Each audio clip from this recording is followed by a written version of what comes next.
Hello. What am I doing? I don't know.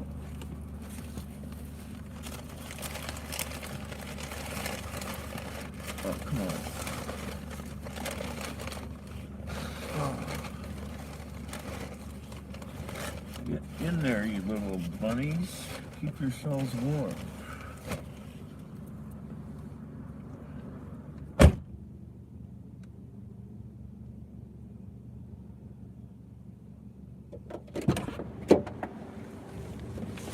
Oh. Oh. Oh, yeah.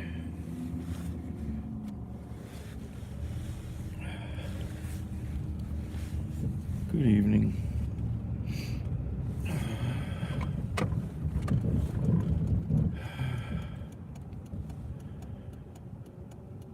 Oh, where am I going?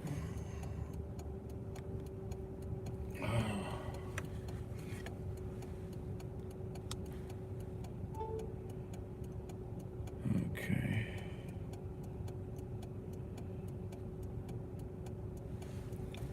Good evening. Good evening. This is Daniel with DoorDash. Your order is on the way.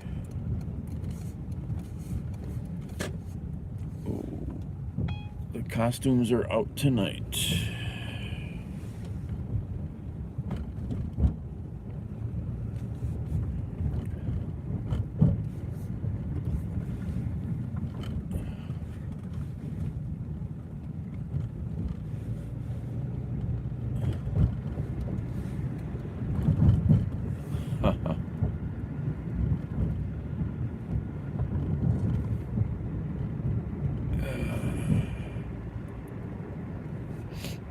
Where are we going? Way out there, okay.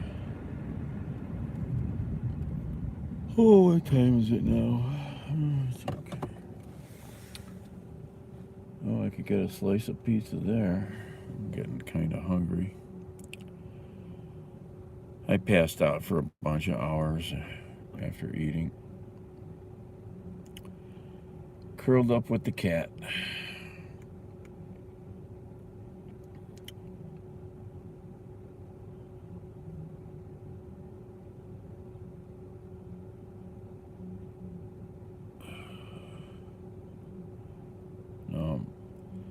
Hungry again. I mean, I did eat. It was, what was it? It was 7 hours ago, something like that. Bandit.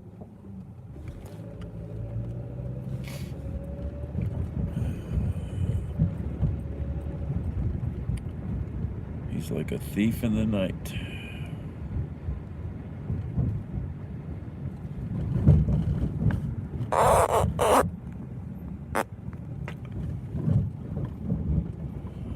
I think this camera lens needs a little wiping.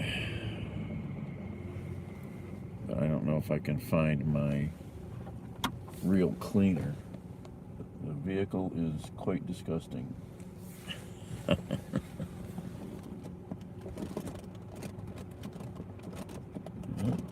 No.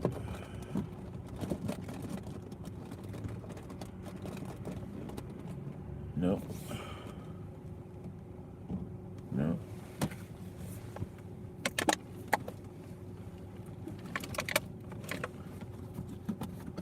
Nope, can't find it.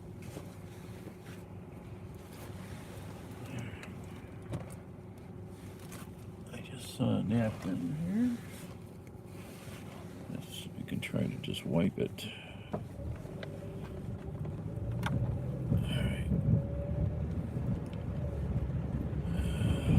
Oh.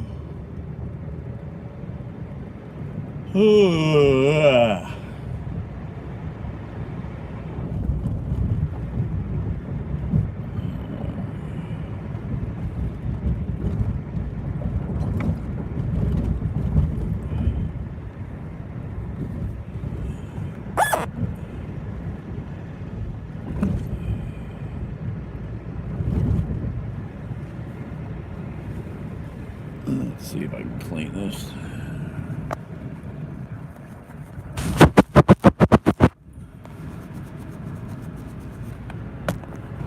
That's a bit better.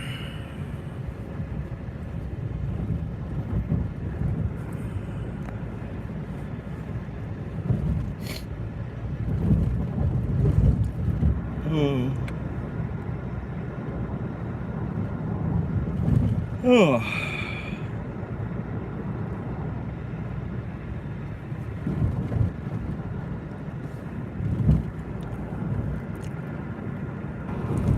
Hey, Kent.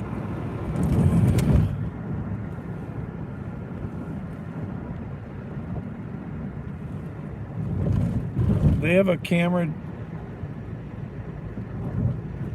down at low level or what? I don't think I knew about that.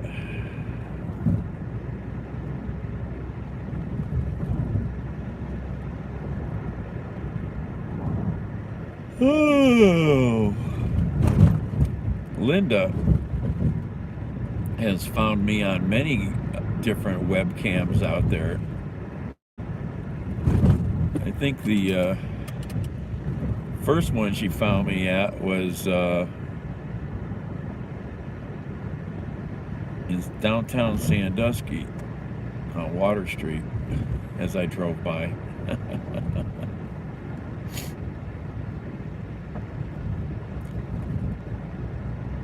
That was a couple of years ago.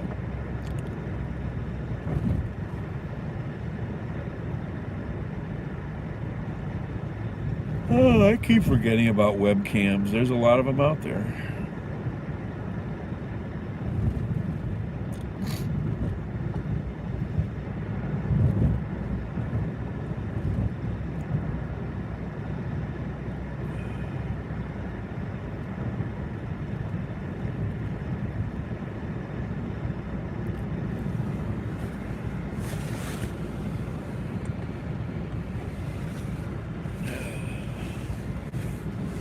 You know, you've gotten used to a habit when you miss it.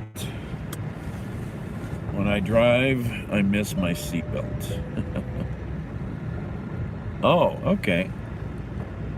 Very cool. I'm going to have to check that one out.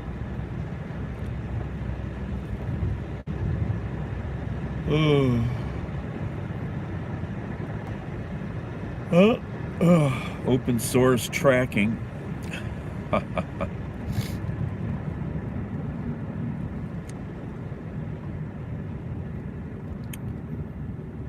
Oh, I gotta start reading about the new toy. Got the new toy today.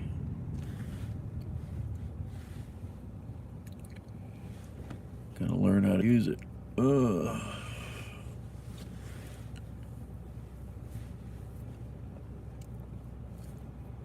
Green light.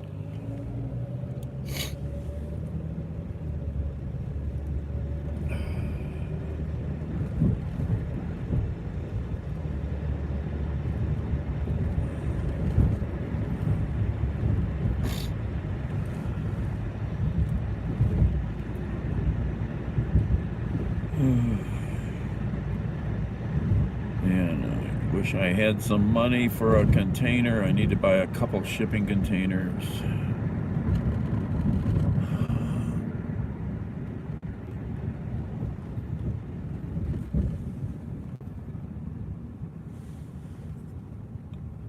Yeah, most of them are, I would guess.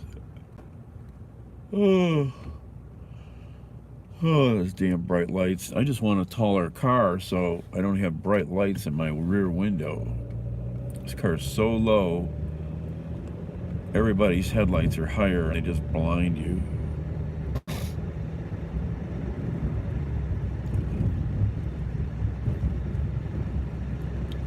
Can't imagine how brutal it must be if you're in a damn Miata.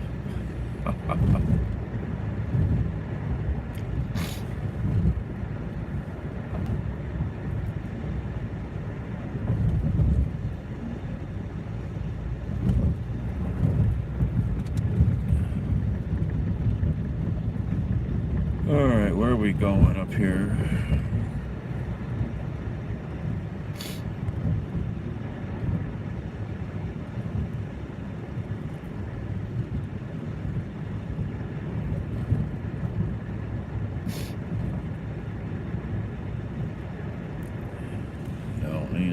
from the customer.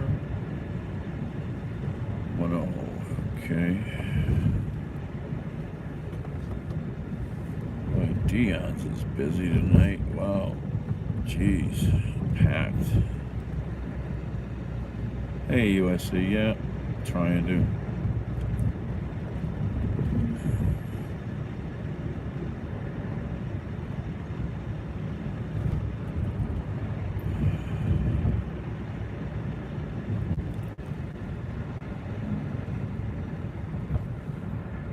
Yeah, it's moving along. A couple hundred more, we'll get to that first real magic number, 1,000 subscribers. Hopefully that opens up some new doors.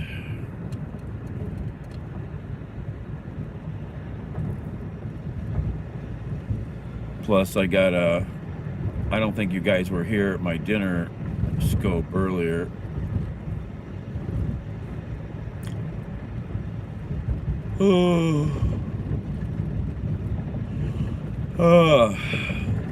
Uncle Joey in Austin. I should say Cousin Joey now. I should call him Uncle Joey. I'm older than him. He's my uncle. Something's really wrong. Could happen though. Cousin Joey in Austin finally sent me something he's been promising for a year.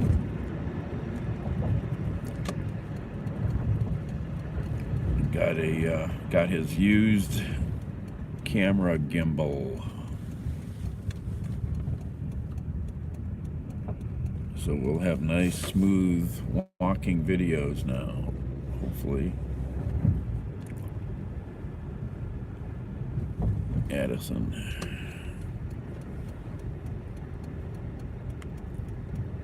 All right, where are we going here? Yeah, I just gotta, go to school on it, learn all the tricks. I've watched videos and stuff on how to set up and use gimbals, so I'm not clueless, but I do have to learn how to balance the camera. That's the trick. And I've got to load the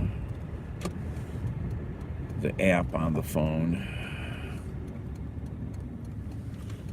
That's what I forgot to do earlier, load the app. Alright, what are we doing here? Okay, up here.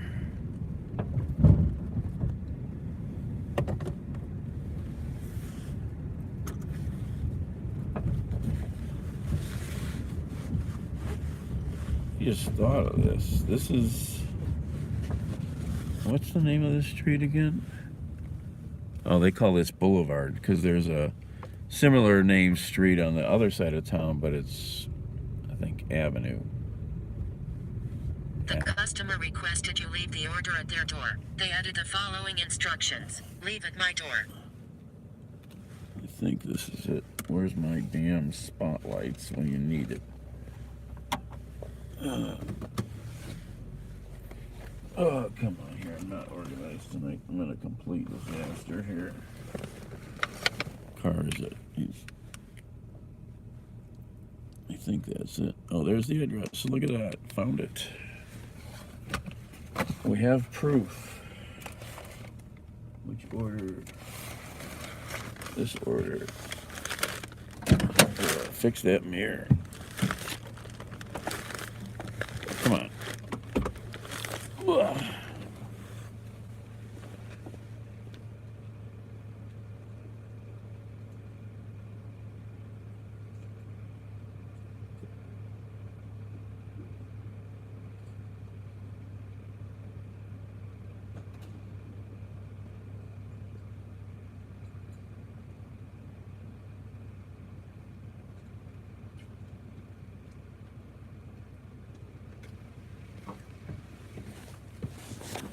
All right,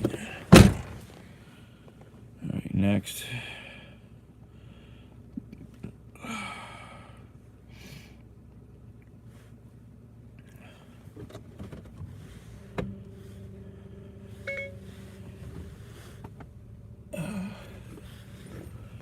Good evening, this is Daniel with DoorDash. comma. Your order will be at the lobby door in just a few minutes. Thank you.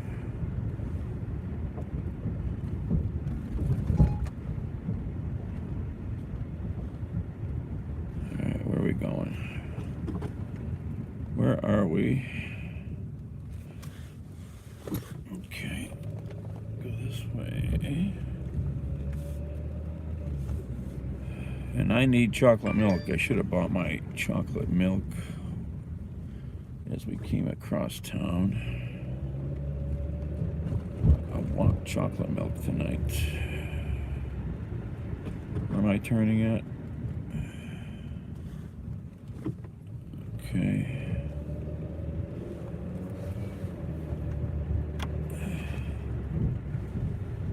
Okay. What street is this? I think I know. Is this? Yeah, it's got to be. Yeah. Okay.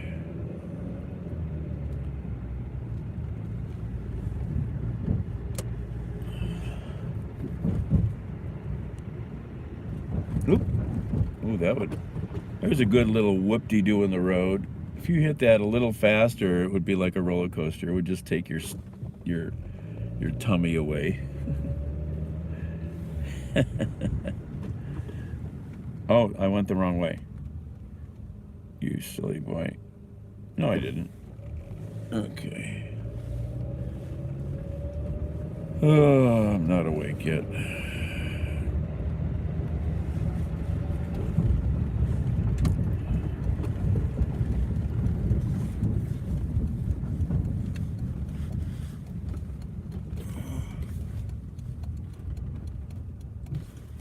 Where are we at here? Oh, right here. This way.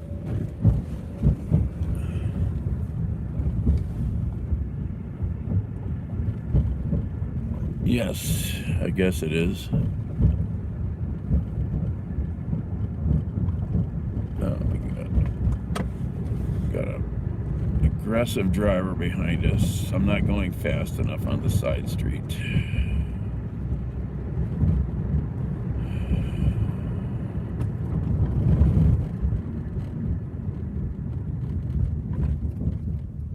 All right, he chilled out.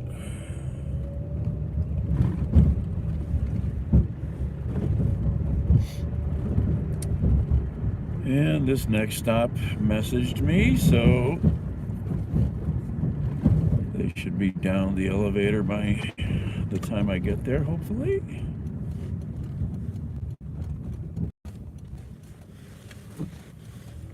Which building? I'm forgetting which building I'm going to here.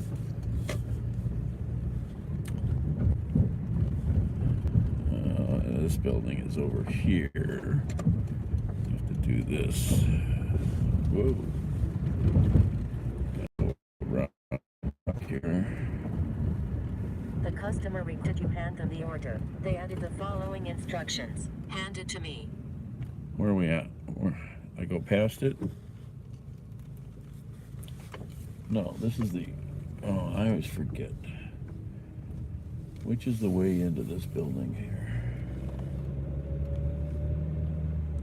Oh, this is it, right? I think. I go to the right building. Oh, I hate these properties are tricky.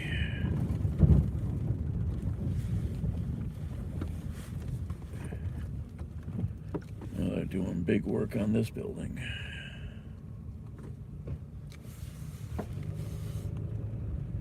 This place was laid out weird. Well, I guess I could have gone a different way, damn it. Oh, this is terrible. I went the wrong way. All right, hopefully you'll be here when I come back. I always get this building wrong because I rarely come here.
I got this building figured out better now.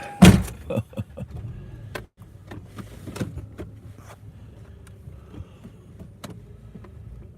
right, let's turn around here.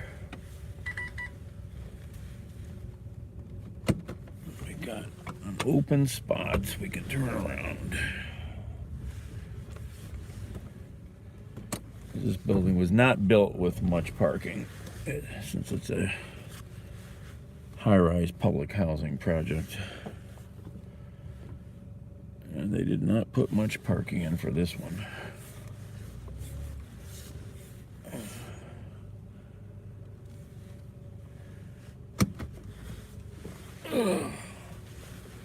It's a big building.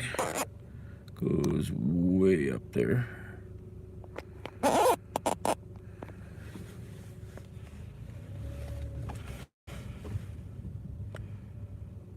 Let's see. What the hell is this nonsense? Come on, open. My freaking fingerprints are worn off. I can't open my phone. Oh, I might have lost that one already. You gotta be kidding. This phone is so stupid anymore.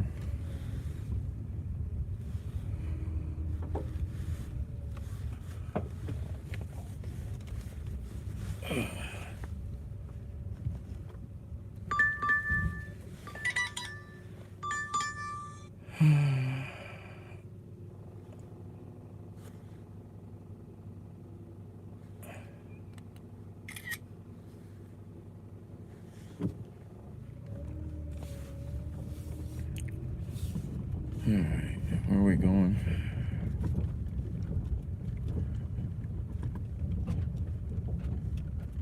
Over there.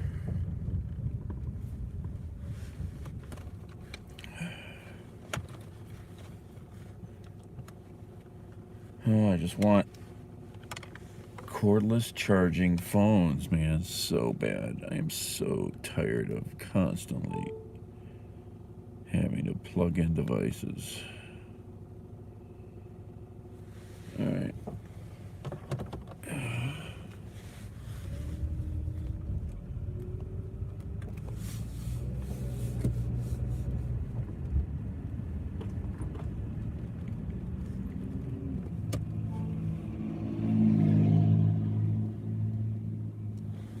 Oh, I can turn actually. I could have gone straight too. Whatever.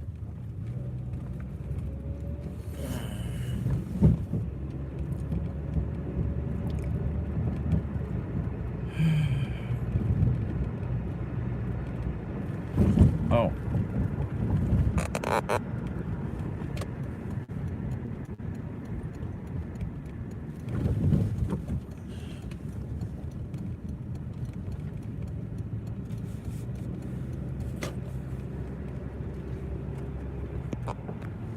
Hey, John.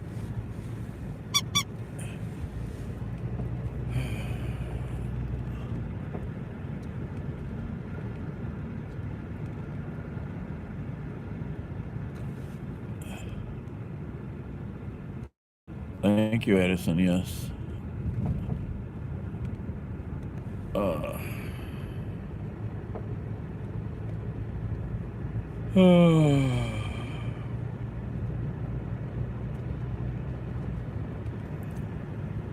Hello from LA, LX Webster. Oh, you get a greeting. Oh, hi. Hello. I just turned the wrong way.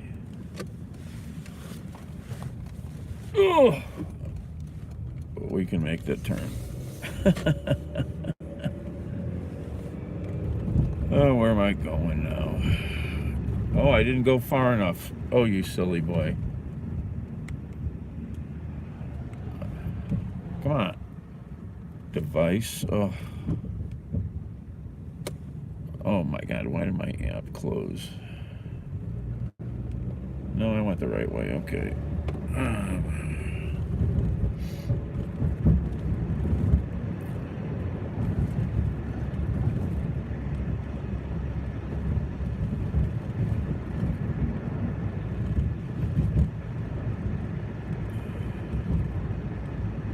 Welcome to Cleveland, Alex.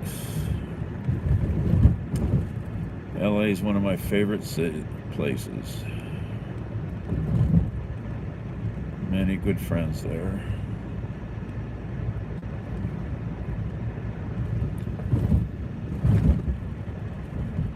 Oh, bumpy. Where am I going?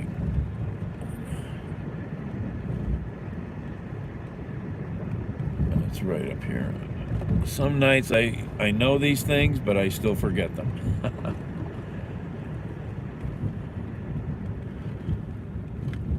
Oh, Halloween. Oh, yeah, Saturday night. Is stuff lit off? Yeah. I see a few house fires in Detroit tonight. Cleveland's been quiet. Cleveland's been quiet tonight, I think. Yeah, I've got a couple of best friends in LA. I love that city, actually. If I can get some damn money together, we will be driving out there. But I need a lot of money before I can leave town for like a couple months.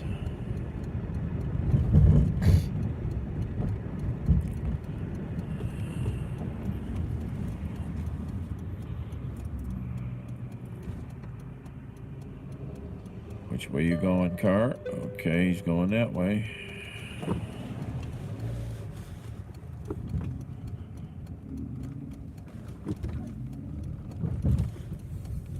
Alright. Keep forgetting to put the cat food in the car. There's always some wild kitties around this place. Hi, thank you for choosing Rallies. My name is Tasia. Would you like to try our #1 combo? My, that's really loud. DoorDash, Uber Eats only, we are closed. DoorDash. DoorDash. Pull it to the first window. Oh my God, they need to fix that. If I lived next to this place, I would have broken that thing by now. That's obscene.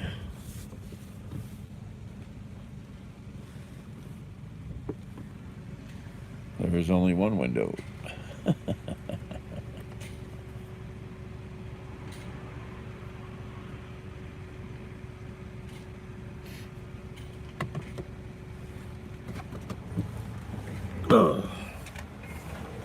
Jordan.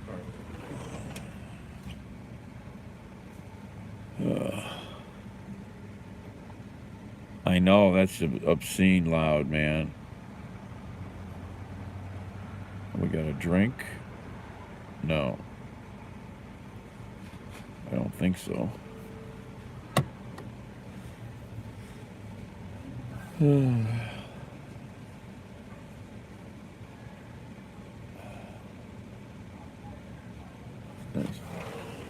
You guys should really adjust the volume on that thing. It's obscene. It's too loud. You need to go back there and have somebody talk.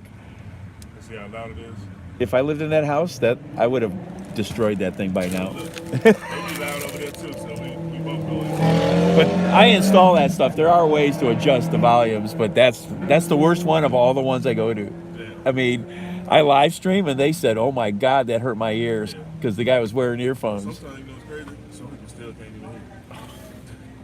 Yeah, go through there with a car. You'll. All right. That's crazy loud, man. Oh my God.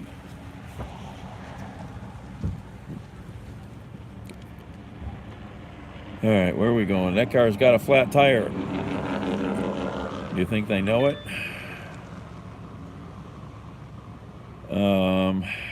Where am I going? Over there.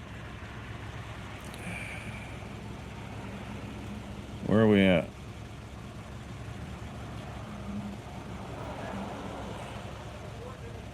I think that address is wrong.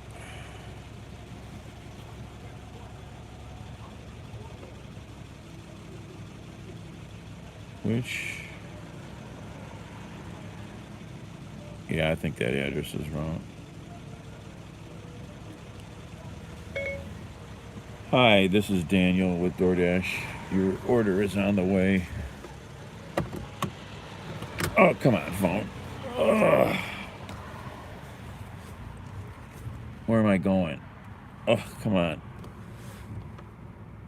I can't see the damn route. Where are we at here? Oh. Oh.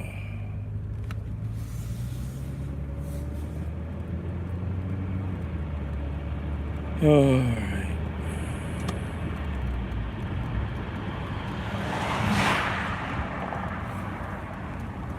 Go this way.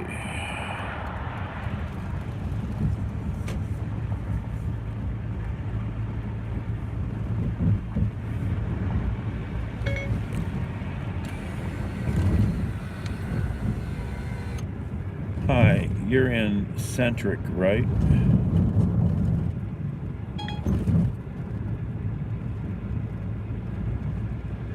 I think that's the name of the building.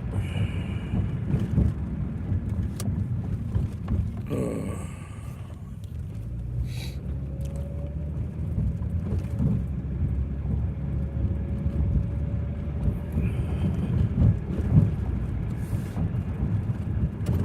I'm getting hungry. Getting hangry. If I don't. Oh.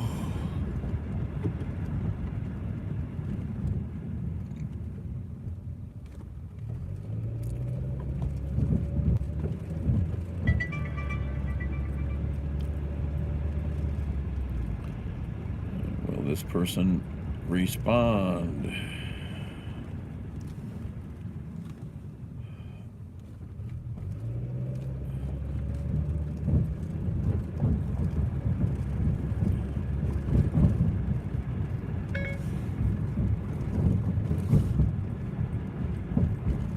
Just making sure because of the way the map was showing me. Comma, thanks. Be there in just about a minute.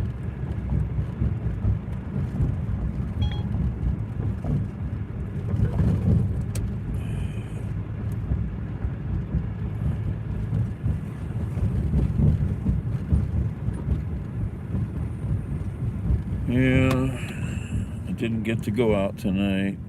Missing all the Halloween fun.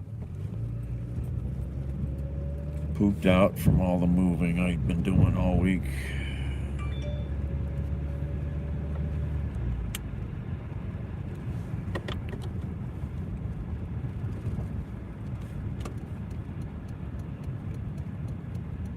Where are we going? No, I want to go left.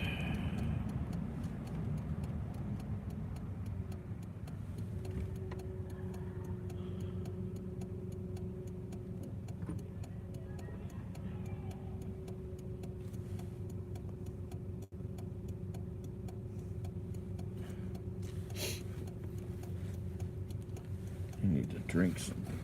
Oh, look at that guy. Wow, that's pretty belligerent.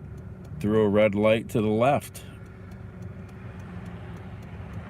That'd be a really nice ticket if a cop saw that.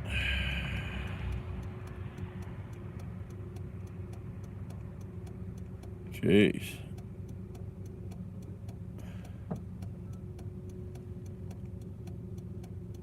This is a long light. It's not trying to change either.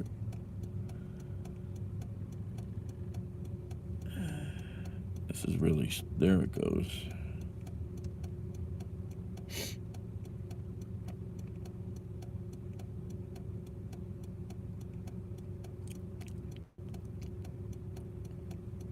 I mean, I'll do that move if you guys just close your eyes for a minute.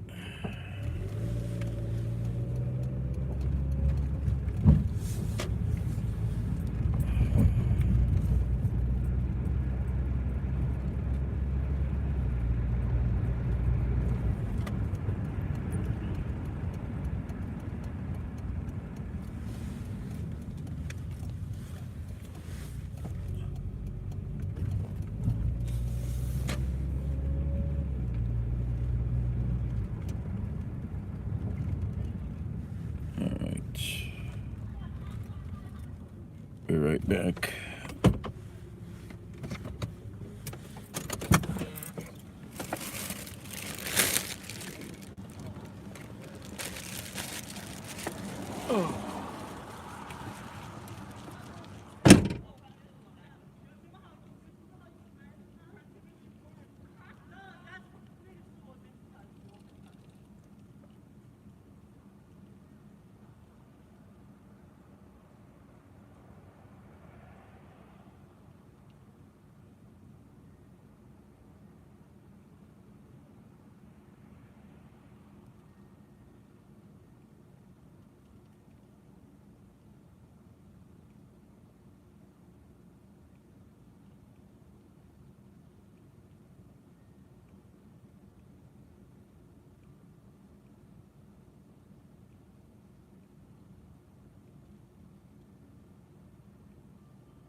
Sorry.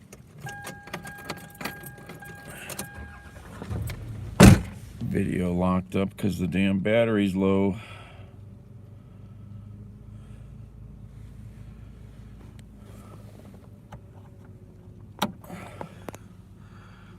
I found a nice brand new bolt.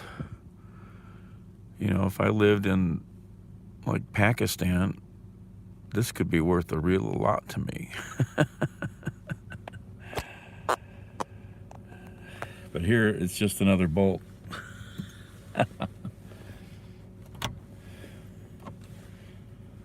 Oh, let's see here. It's time to look at them. Look at this map here.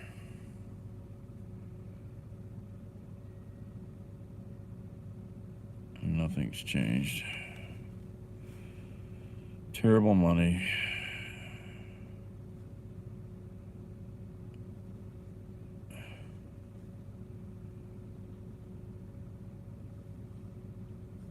Those are nice deliveries, but they're not paying enough.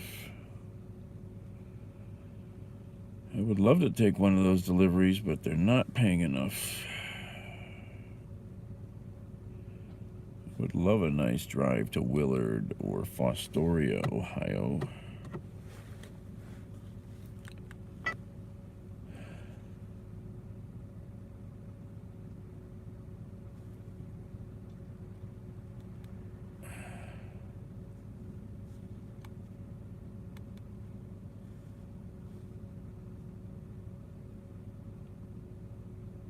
Haven't had one of those in a very long time.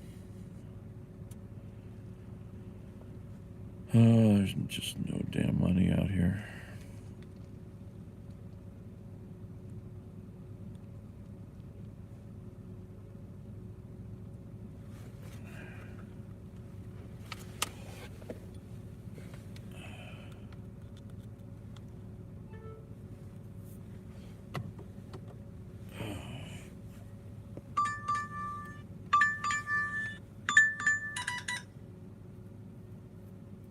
Costumes, oh my gosh. Oh my gosh, let me think here. Oh, down there and right back here. Oh, jeez. Just no money out here tonight. This is terrible.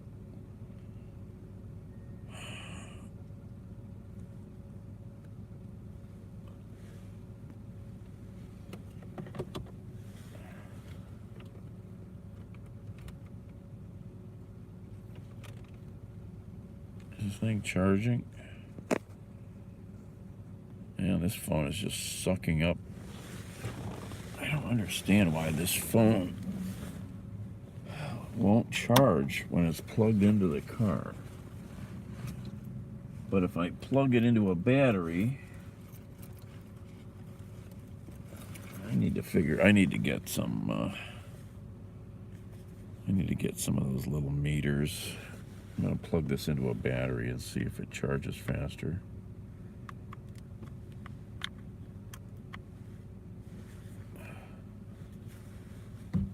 Since I got all kinds of batteries. Every time I plug it into a battery, it seems to charge faster. So that must mean that the cigarette lighter chargers I have aren't putting out near what the batteries put out. And they make cool little meters. Oh, look at the policeman sitting way back there in the corner. Need to get one of those little USB power meters.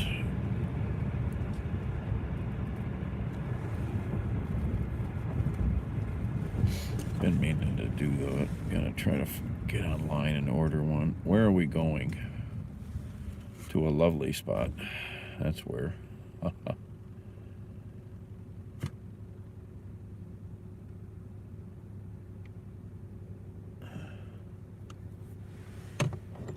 Turn. Let's keep moving. Because this order is not paying anything really.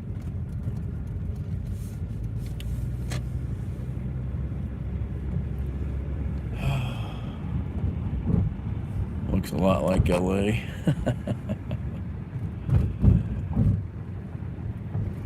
Oh.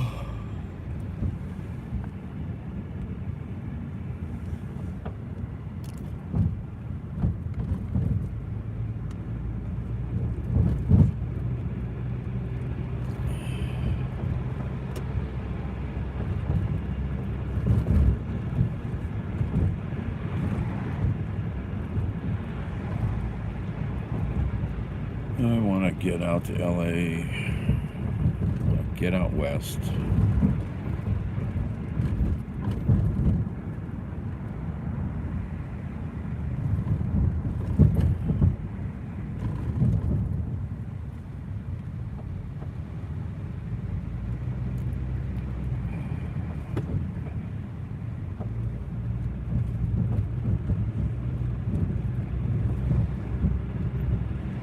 I used to get to LA for Thanksgiving quite often. I don't think I may be able to do that this year.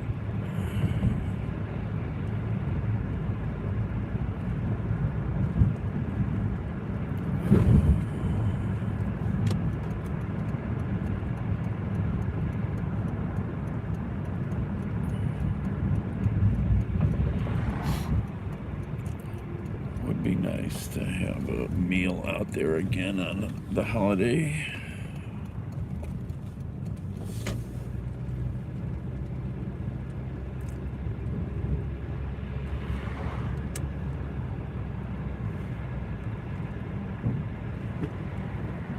Oh, what's in the road?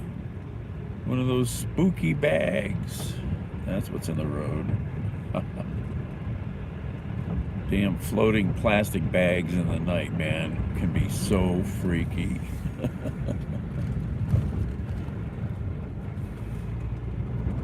That's truly spooky.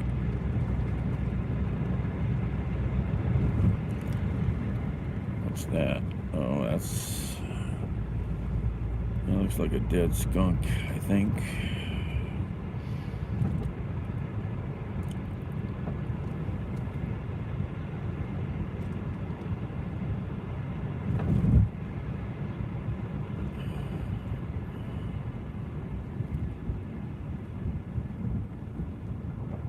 Yeah, that's a dead skunk.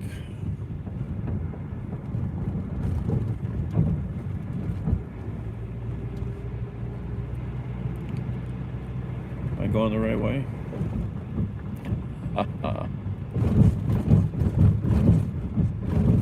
Yep.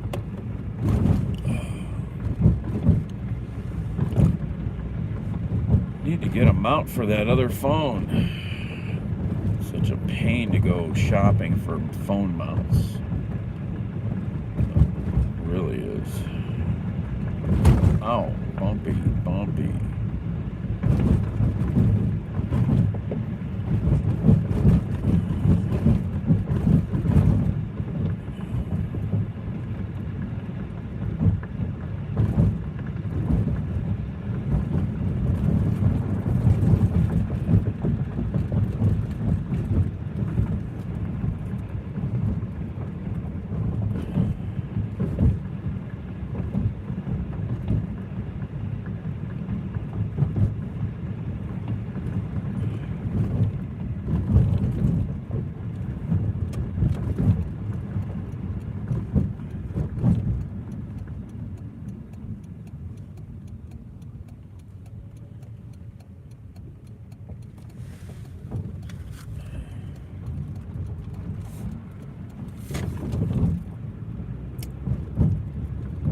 Alright, we're going to a fine establishment.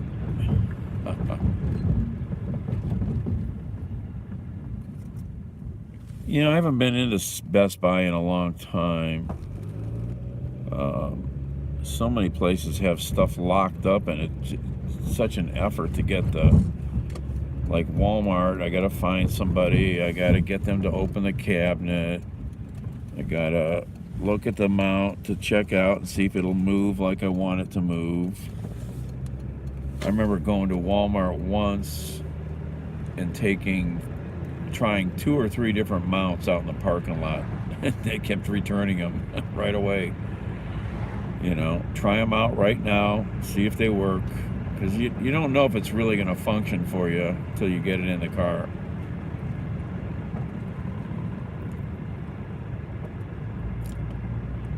There's a lot of good ones on the web. Unfortunately, you can't find them anywhere local. And actually, truck stops have a lot of very cool models. Tend to be overpriced because they're at truck stops. Really good ones out there in the truck stops. But I'd have to drive down the highway 40 miles, 35, 40 miles. But I used to do that just to go down there to eat, just to drive somewhere for a little bit. What are we doing here, cars? That guy's up on the curb. Okay. Now he's on the left side of the road. Now he's on the right side of the road. He doesn't know what he's doing.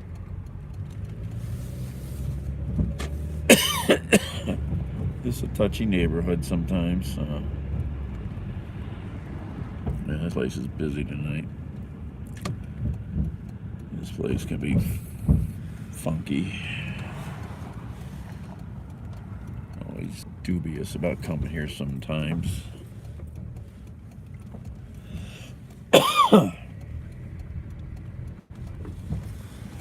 And I want to get boxed in. I don't like getting boxed in. I can't park here. I don't want to get jammed up with cars.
Always interesting.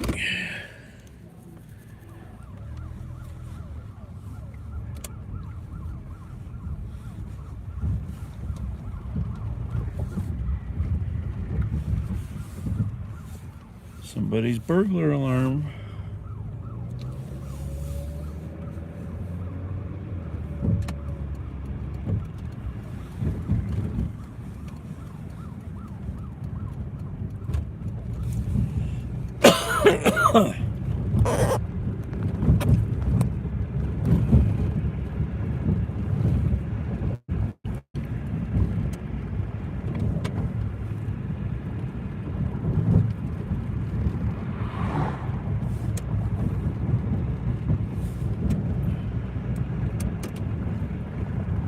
Car with no lights.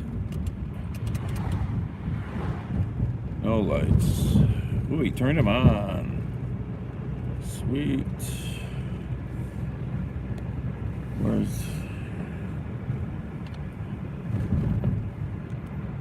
Where are we going?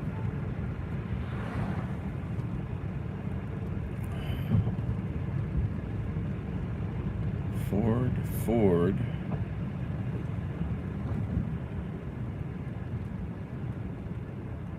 Same place.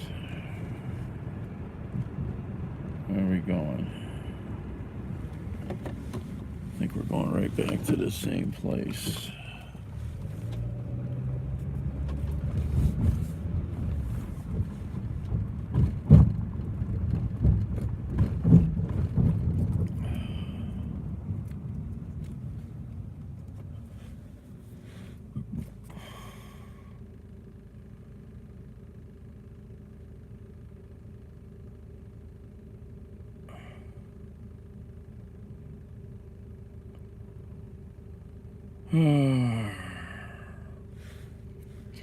Oh, sorry, Ford. Wrong street. Same address almost. Got me confused there.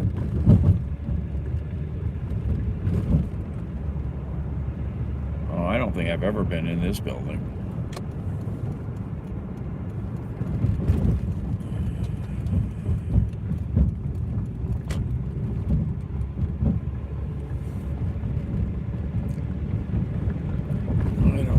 Ever been in that building.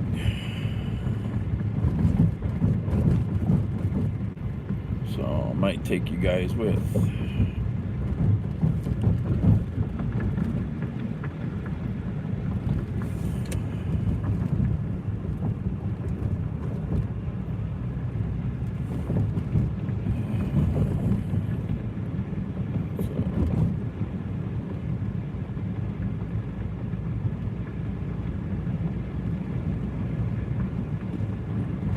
Old apartment building that's now subsidized housing. I'm sure I don't think I've ever been up in it. Usually you don't go up into those buildings. You're not allowed.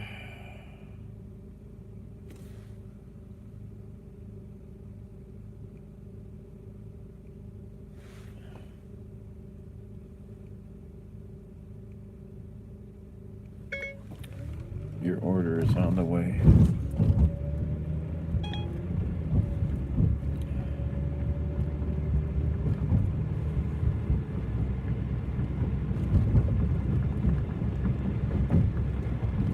Some of those buildings, some of the high-rise public housing buildings have a security guard, and you're not allowed to get in unless you show it. You can't bring guests up into the building even if you don't have an ID. You gotta have an ID.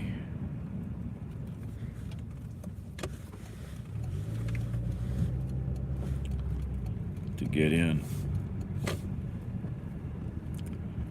Because those buildings have had issues. I don't know if I got anything to snack on in this car. Oh, there's a sandwich in a bag over here.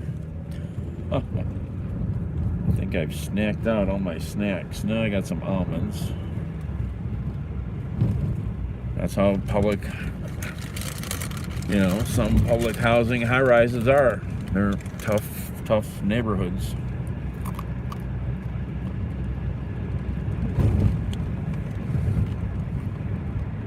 Tough neighborhoods.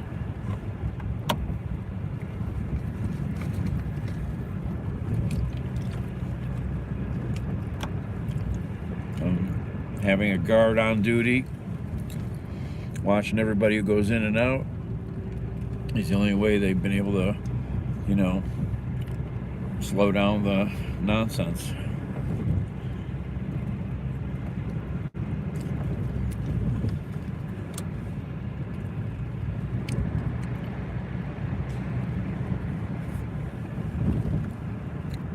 And then you have some that don't have a guard. So, you know, it's always, you know, it's building specific. It's not a universal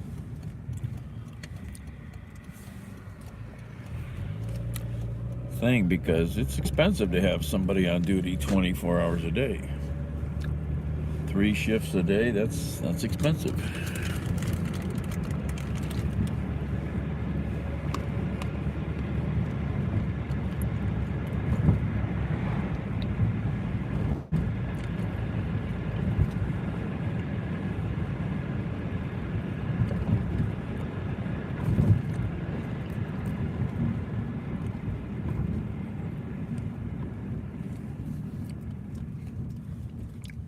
I wonder. Yeah, I'll take the food first. I forget if they have chocolate milk in there.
Alright, we got a park.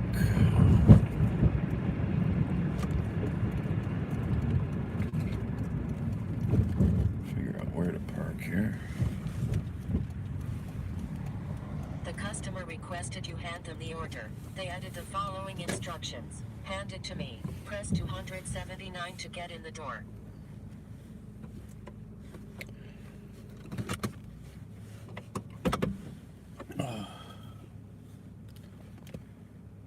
Oh, stupid machines.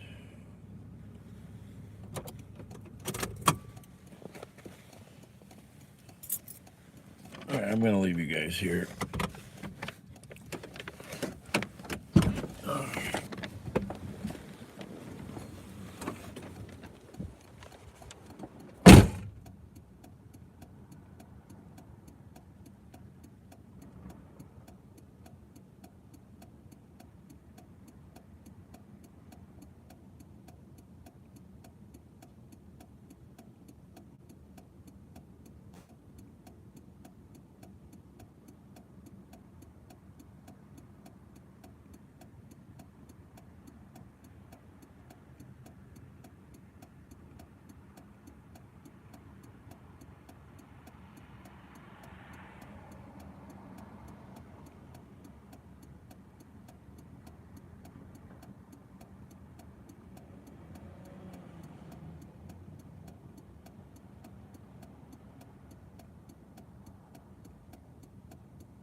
Okay.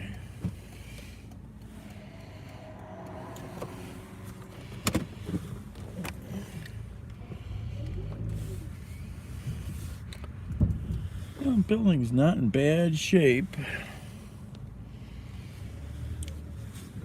for an old building. I'd say it's pretty decent. Oh, they've got that closed off. That's interesting.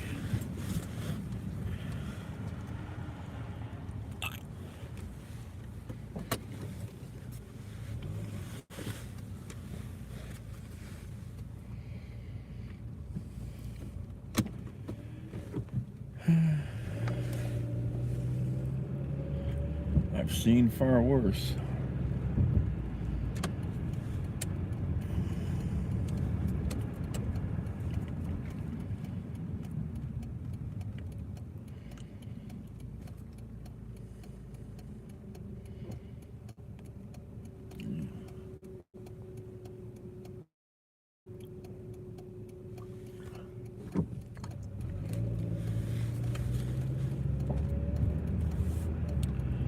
Alright, well, I might get me something to eat up here. Because what's a night delivering without going to East Cleveland? Best steak and gyros.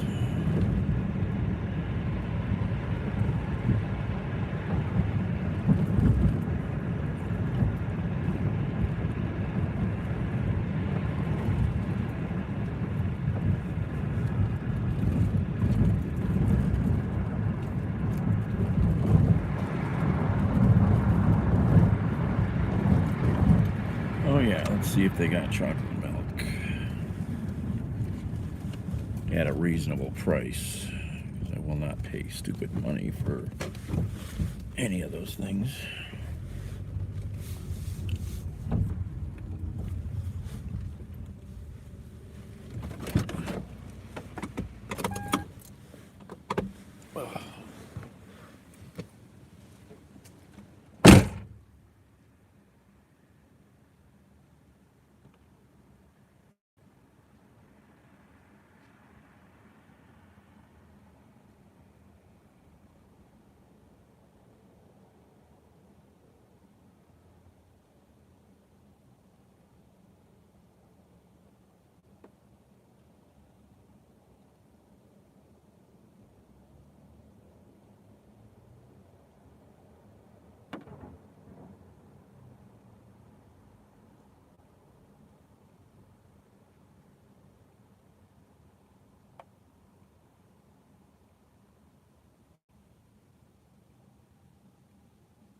Nope.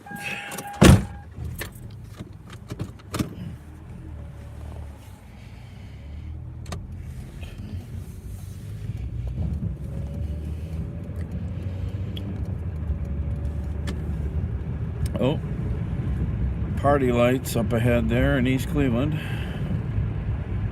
Looks like an ambulance or a fire truck.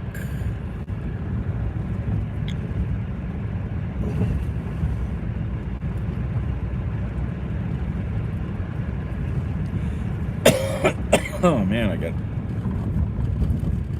those damn almonds stuck in my throat.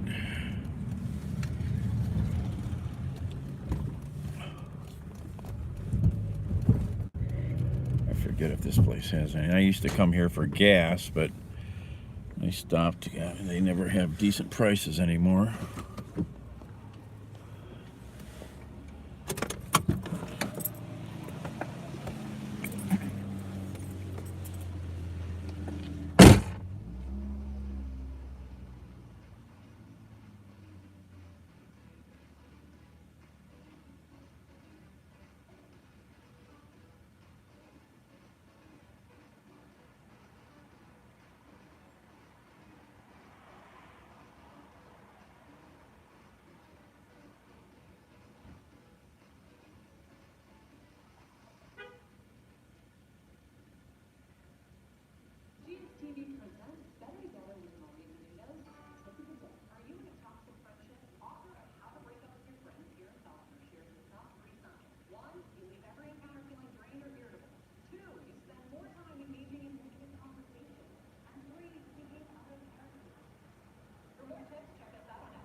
Yeah, no chocolate milk.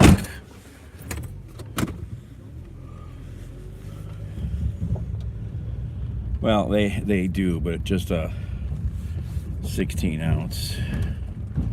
That'll barely wet my whistle.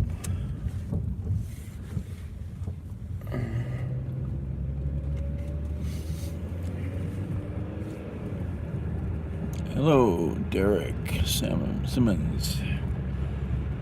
Got a couple guys named Simmons or Simmons. I think you've been here before. Evening, morning. There's an ambulance up there.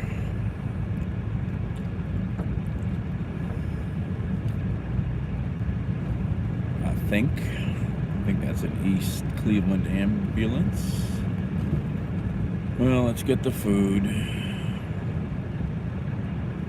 Actually, I'm going way up in the heights. I could get chocolate milk from the gas station up there. Oh, we got crazy stuff going on here. We got, man, got police in the parking lot. They must have had a, they got a damn event going on in this space over here.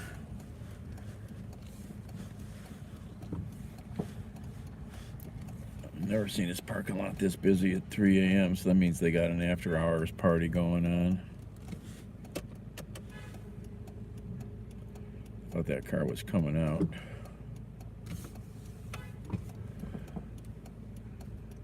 Shoot. This parking lot's crazy tonight. Look at all these cars. There's usually nothing here.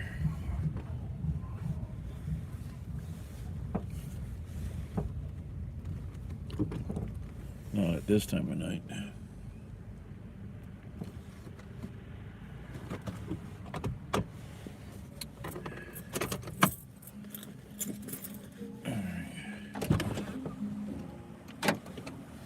Hello, Ari.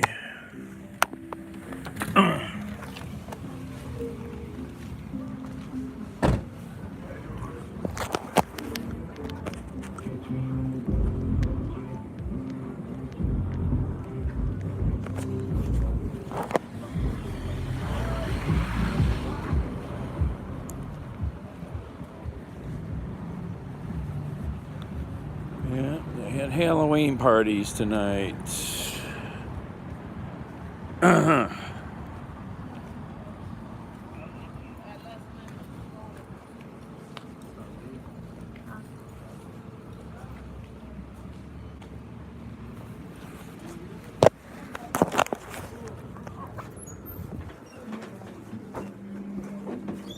After you.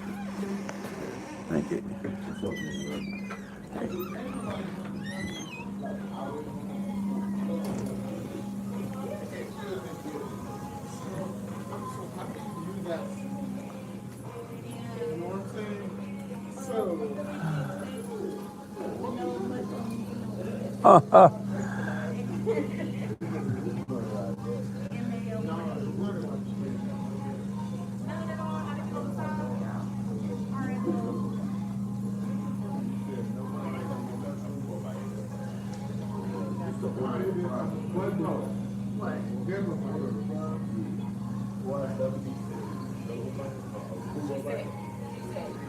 Wow.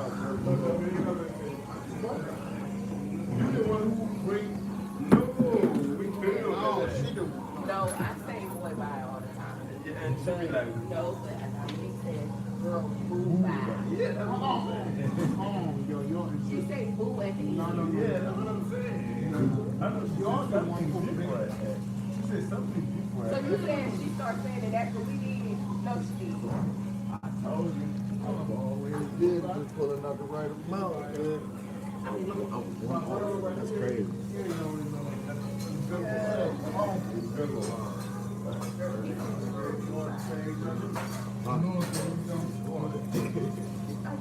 Hey, that's crazy. I'm always doing that. You always want to do things. Good look, the one that she asked you. Look at all the work you've been doing, man. Wow. Oh my God. You did move that thing out. Oh my God, I can't even imagine. That had to be a pig to move.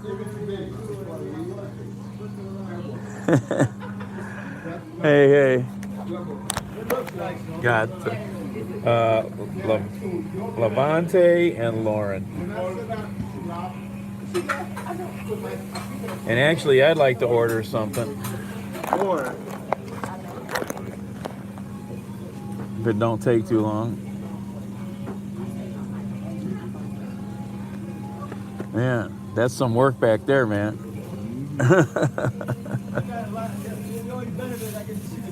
That's right, man. And it's bright back there. Nice. You got some nice lighting now back there. Oh yeah, nice. Yeah, nice prep table there. Awesome. Right. Yeah, you got to get your system going. Yep.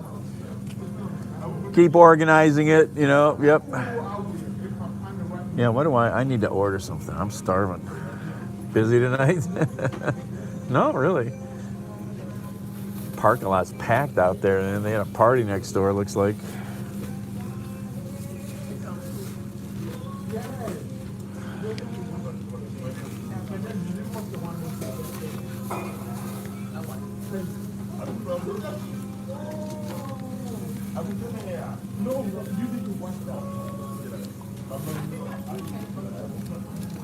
What do I want tonight?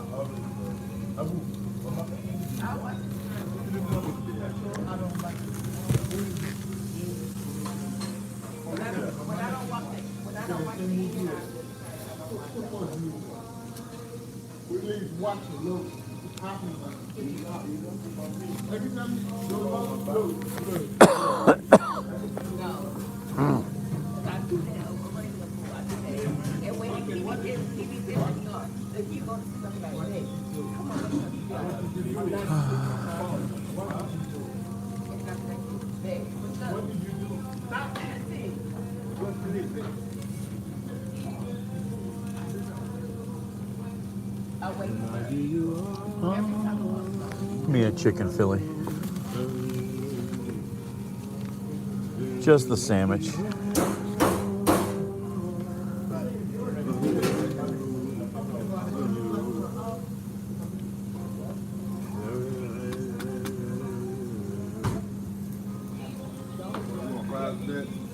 No, just the sandwich.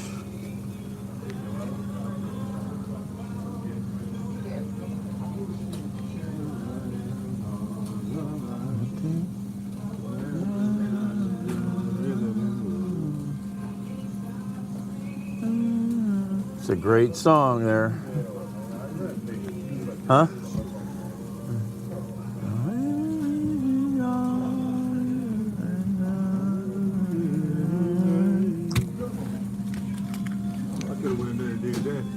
What'd you say?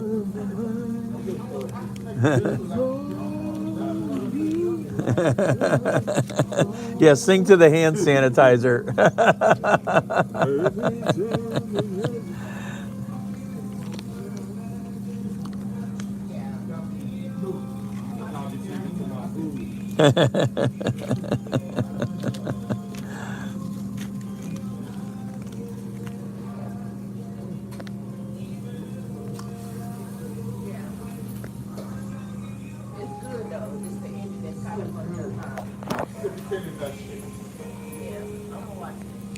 Oh, I'm going to get in trouble with YouTube here.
Put these in the warming bag.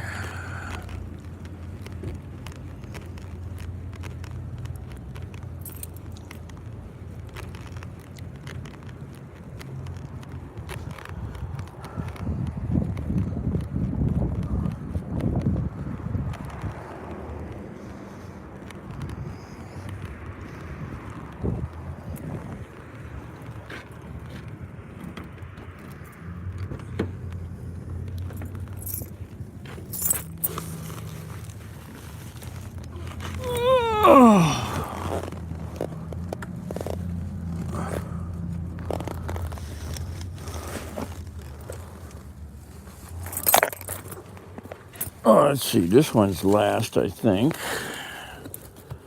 Put that in the bag first. Put that in the bag. Seal up the bag.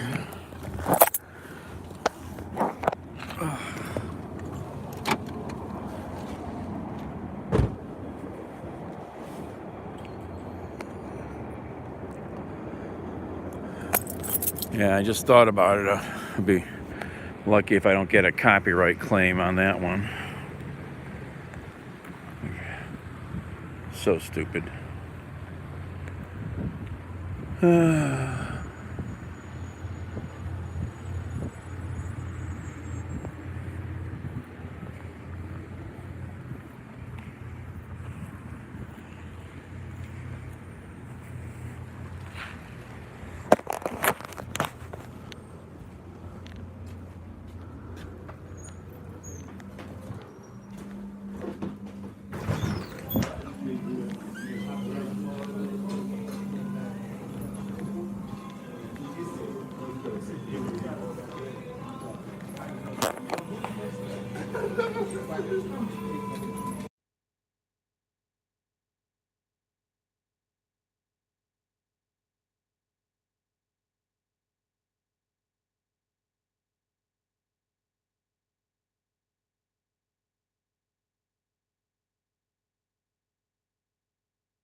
See you later, Addison.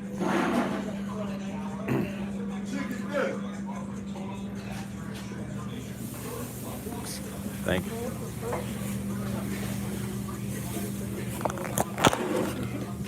All right, gotta go deliver this food all over the heights, way up.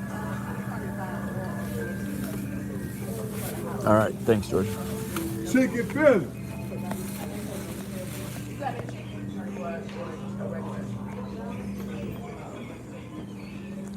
Oh, thank you so much. All right.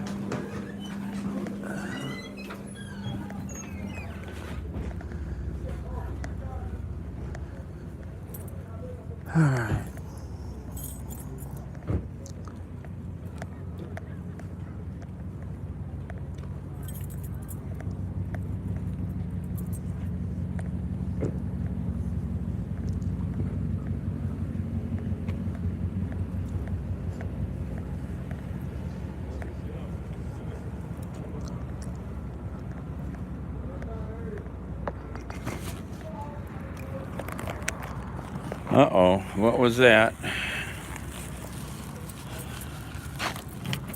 What was that alert about? Ugh. What was that alert about?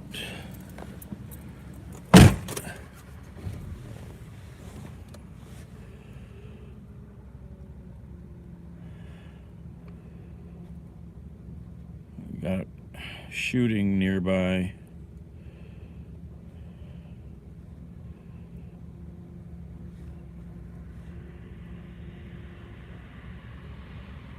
Got a shooting nearby.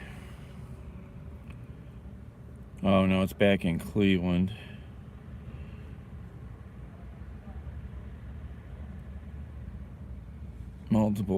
Somebody with multiple gunshots. That's always a bad neighborhood, it seems like, back there.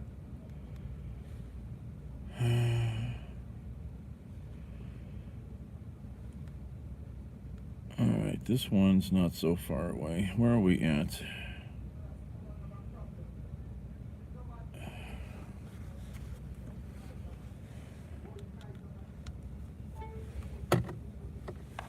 Alright, get back in here.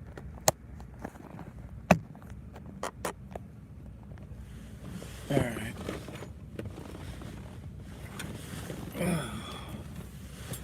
I need a decent cushion for this seat. This thing's too small for my butt.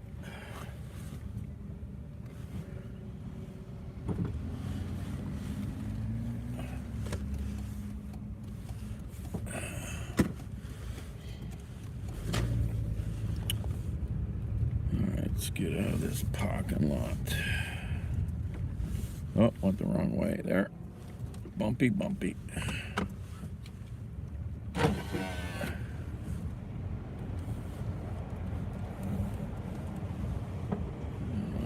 This is a hard turn. We can make it.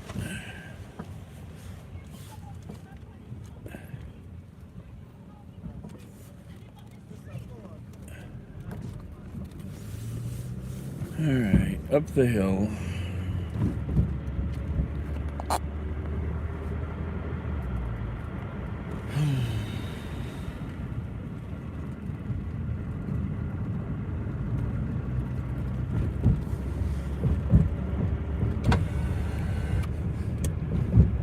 Oh, that bump. Oh, that bump.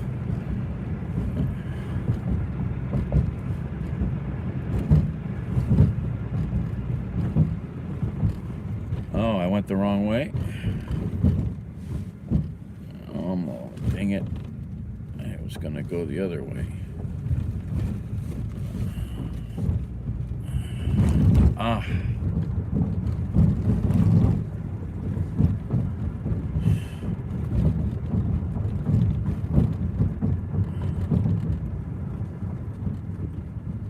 To come this way anymore. I figured out a detour, but no. Did I remember? Oh yeah, that would have took me way the wrong way. All the way up to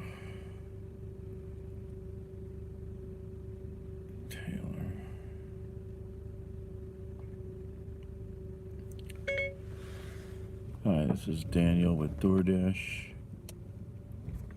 Your order is on the way.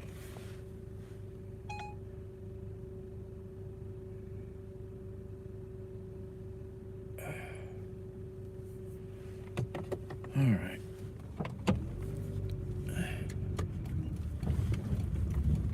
Where's the lane that we're using now? This lane. Hey, Jameson. Oh, I got a chicken Philly, but I'm also delivering, so.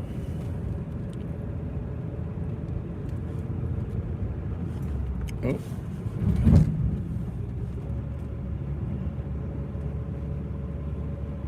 Oh.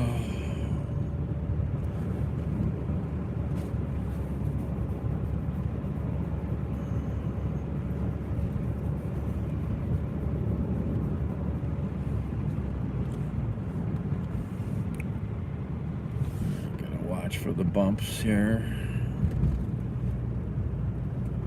Love this when this gets finished. You kind of get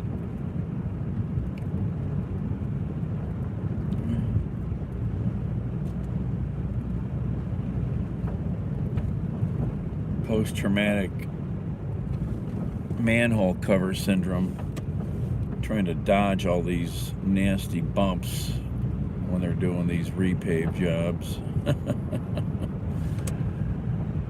You don't want to hit one of those raised sewer lids the wrong way.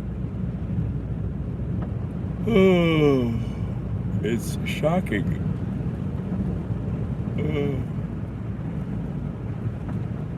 Oh.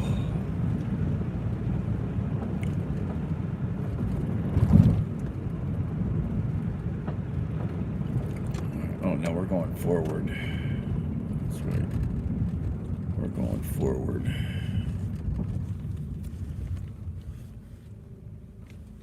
Let's see this light.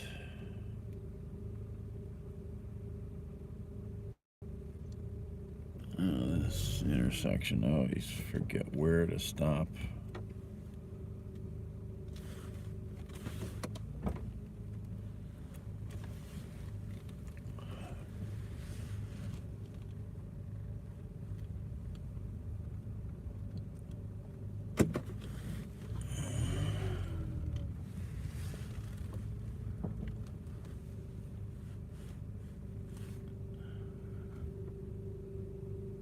This is terrible.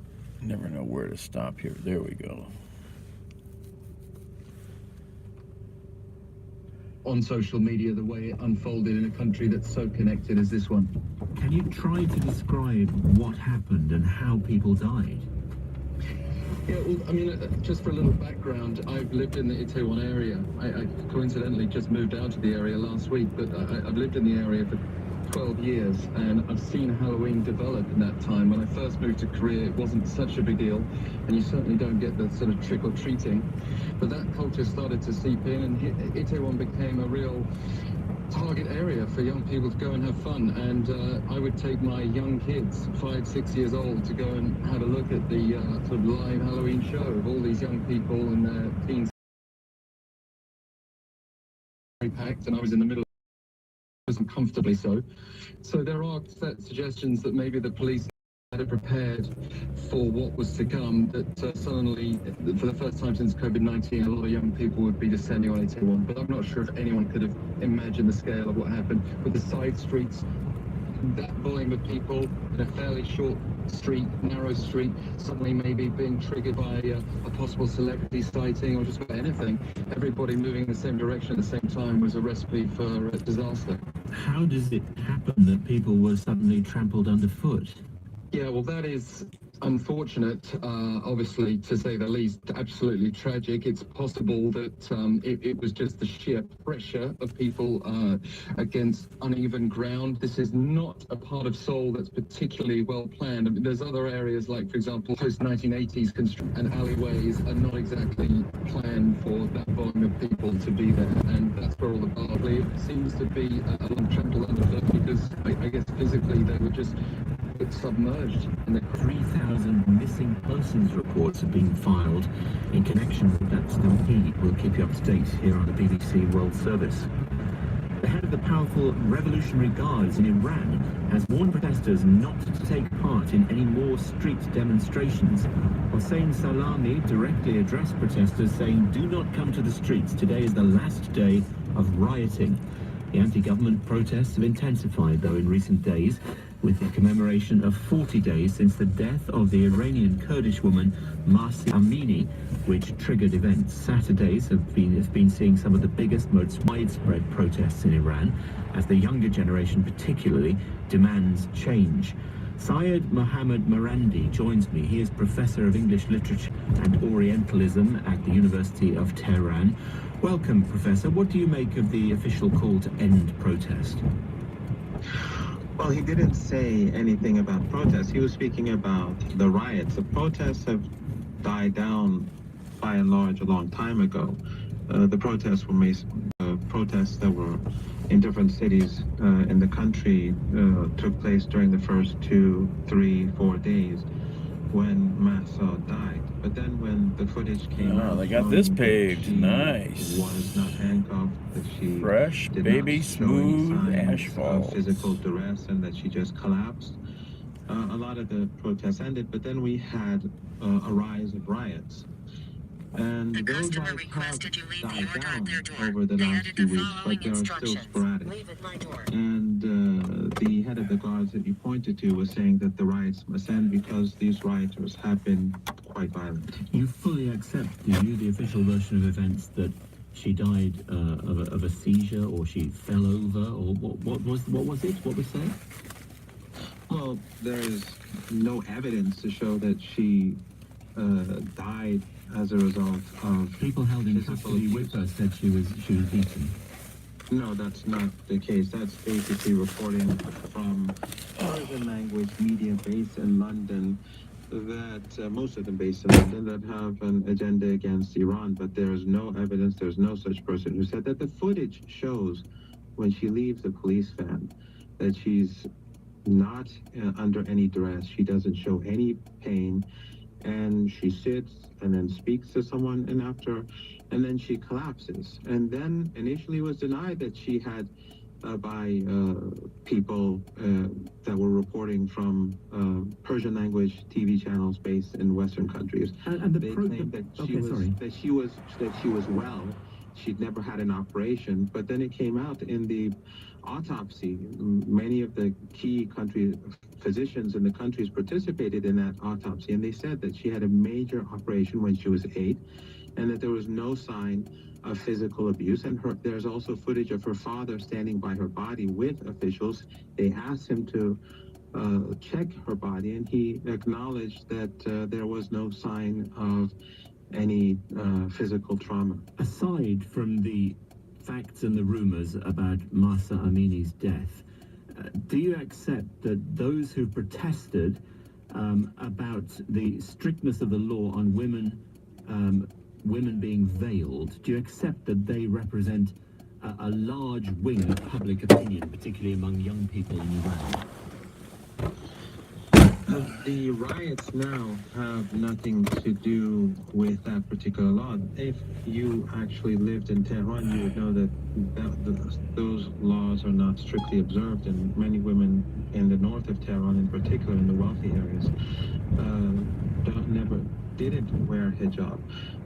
In Iran, yes, the law for indecent, let's call it indecent exposure, is different than in the West. In Iran, the belief is that Western culture objectifies, commodifies, and sexualizes the female body. You can argue, different people have different views in Iran.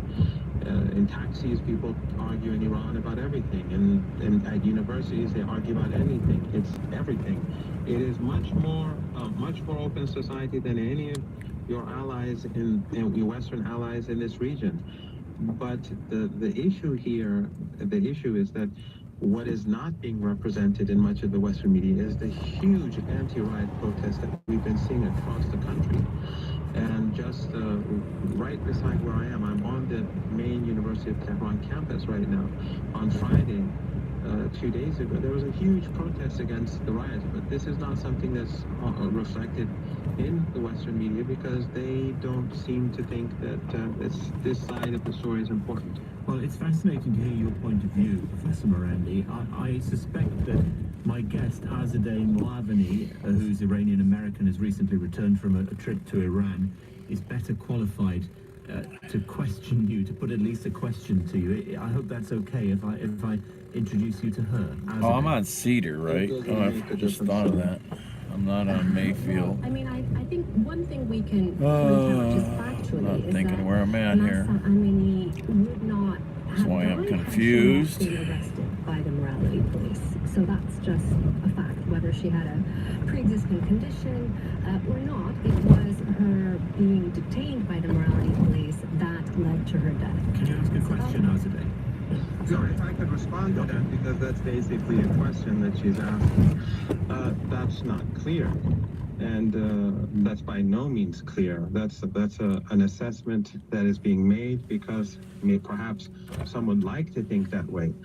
But what I would like to add here is say that maybe we could say she died because of the Western sanctions. Maybe because of the fact that medicine is hard to purchase or from abroad. Iran has to secretly purchase medicine due to the Western sanctions. They can't use the international banking system. We have periodical shortages of medicine, and sometimes we don't have the best types of medicine. At the moment, as we speak, there is a shortage of certain medicines, and the government just a couple of days ago had to... That's a bullshit answer. I firmly believe she died because of reasons associated with her arrest and detention. Whether it's stress, she actually got beaten or threatened, whatever. But I don't think she would be dead if she wasn't arrested. Fucking morality police. That's one of the most obscene words on the planet.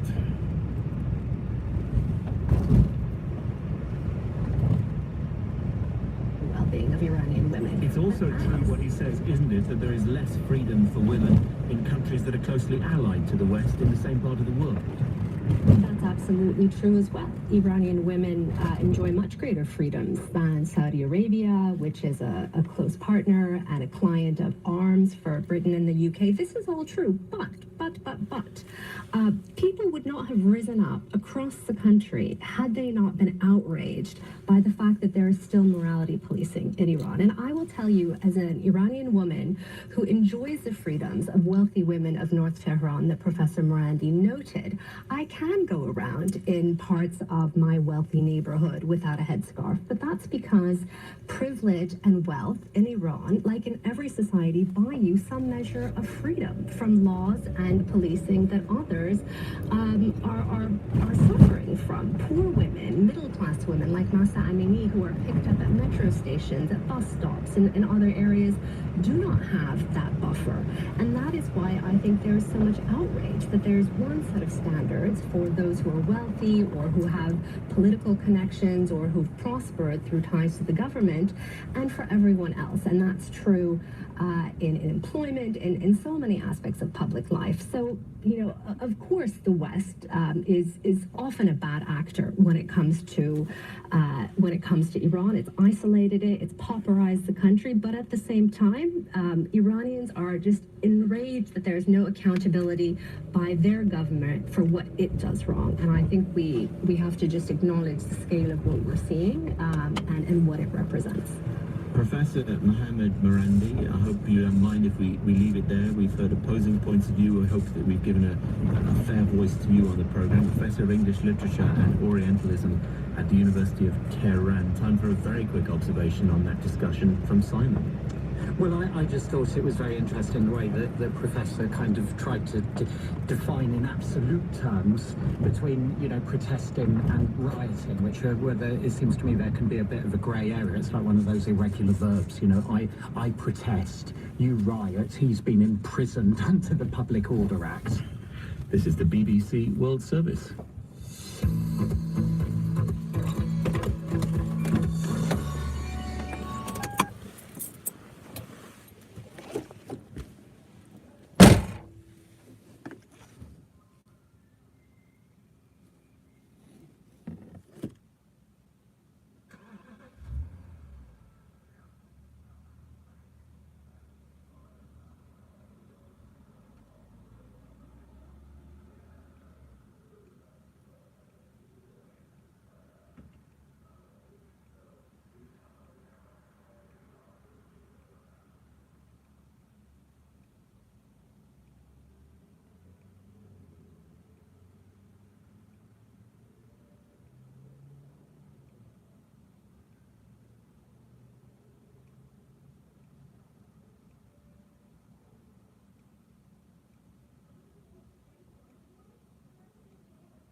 In that whole process. And so it's the grave of Naomi Miller Dawson. It's this beautiful open book.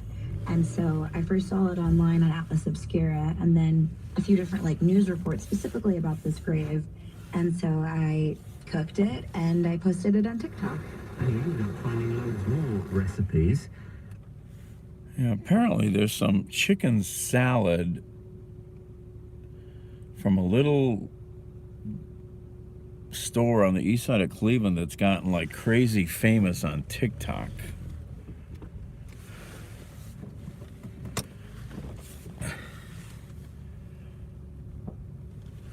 I should go, I need to go check it out.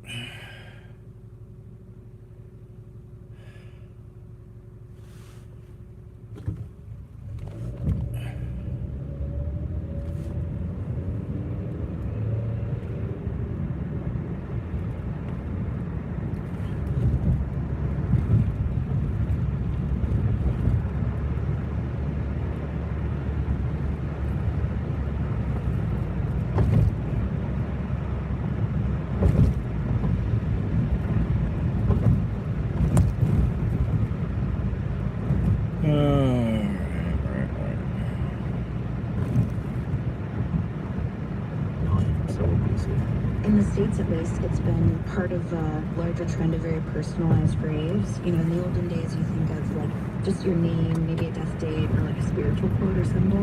And these days, it's the sky's the limit and what people put on their gravestone. It might be hobbies or just things that are really important to them. So I think for these women in particular, they loved cooking, they were very hospitable, they would host big family gatherings. And so, again, just as far as just reading their obituaries, big families, and they love to cook. Even the most recent gravestone that I've come across is one in Maine, and it literally has the recipe for ice cream, and then right underneath it says, I love to cook. And so, yeah, I think it's just this very tactile, like, you not only think about a good memory with the person, but you taste the food that they would make, and you smell it, and you see it, and it's just so much more connecting to the person in life. Does it feel strange doing your research, going around lonely cemeteries, noting down recipes, particularly at this Halloween time of year? I can't think of a much less appetizing setting. It is. Cemeteries are fantastic. That's cool. People putting recipes on their gravestones. That's pretty wild.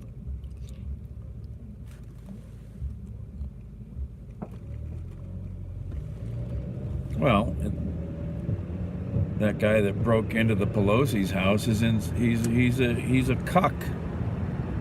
You know, he's a punk ass freak, you know, who got radicalized somehow about crazy shit on the right.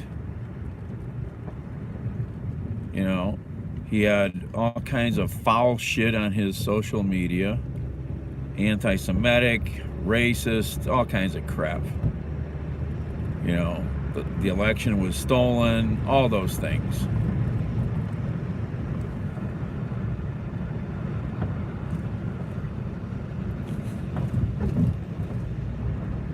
Who, Pelosi? Who gives a fuck? You know, who gives a fuck? I know plenty of people that are nudists.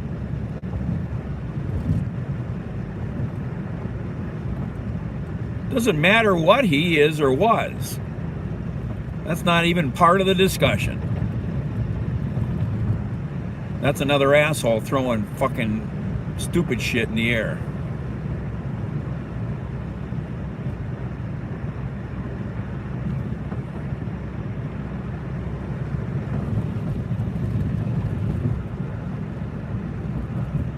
Exactly, Alex. I mean, you know, who the fuck cares what somebody is, you know?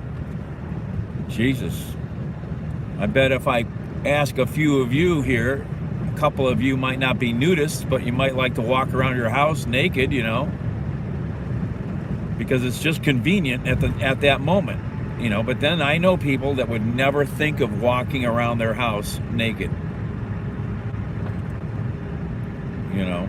They are so ashamed of their body, or they're afraid somebody might see, or whatever weird, stupid thing.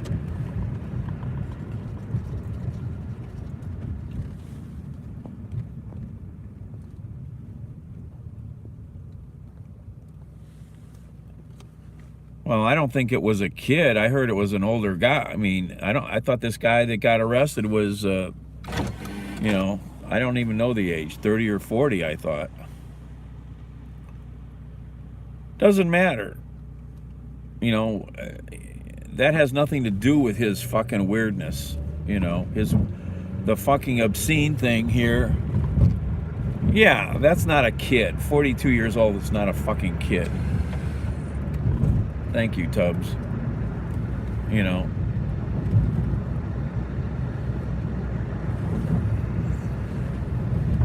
He's a punk-ass freak who attempted to kill somebody. That's what he is. He's a punk-ass freak.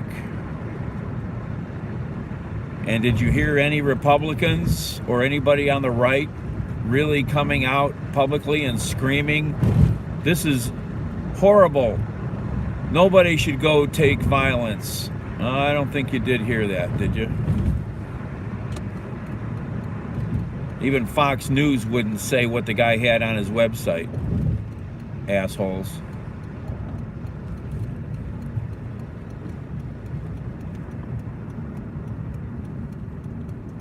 Alright, this is way the hell out here in the boonies.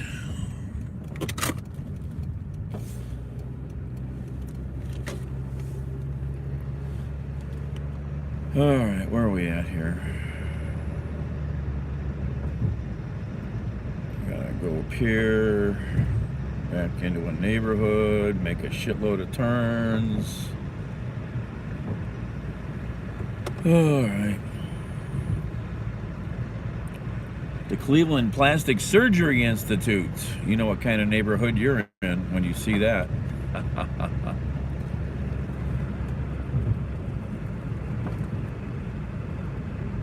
Exactly, Alex. Fox News, only thing they said is the guy had conspiracy theories on his website, or, you know, on his social media. It didn't say anything about his racist rants or his anti-Semitic rants. You know, that's, you know.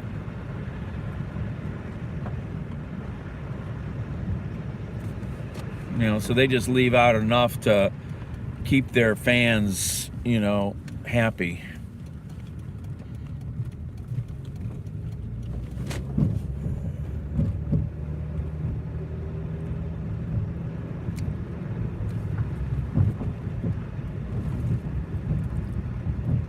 Oh, that's a stupid long delivery.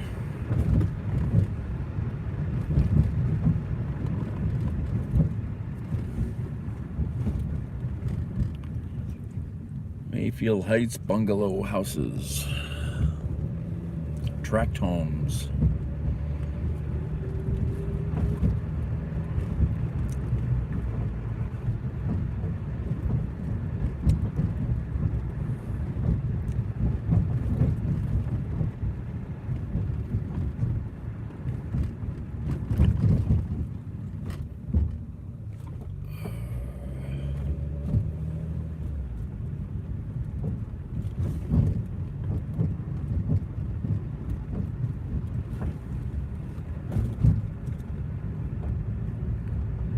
Where the heck are we going here?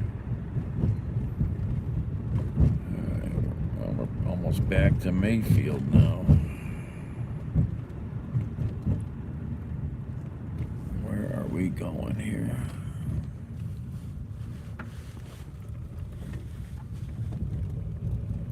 Little city park back here.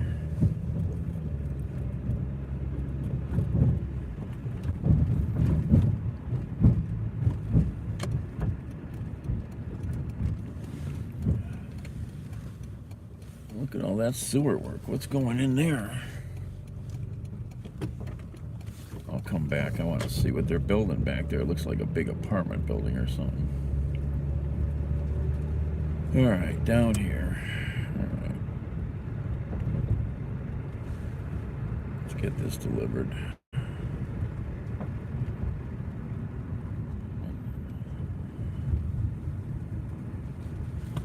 Oh, slow down.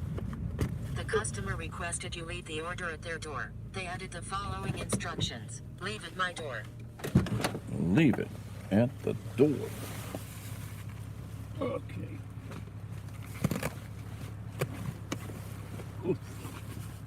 Where's the food hiding?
Okay, where's the picture at? All right.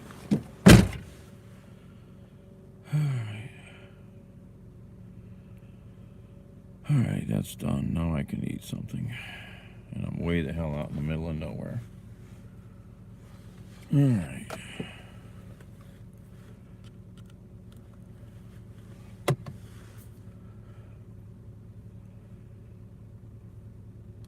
There's no damn money out here tonight. Terrible. I want to see what the heck they're building back there.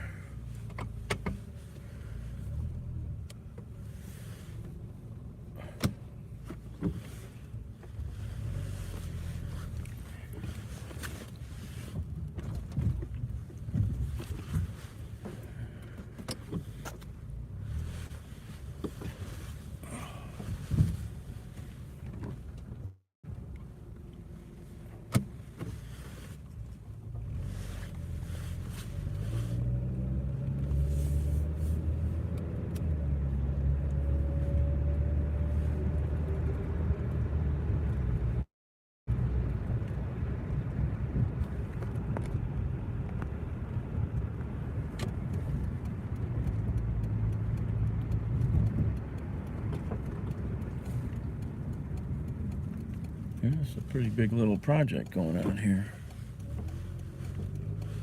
What the heck is this? Future home of Mayfield Heights Aquatic and Community Center. Wow.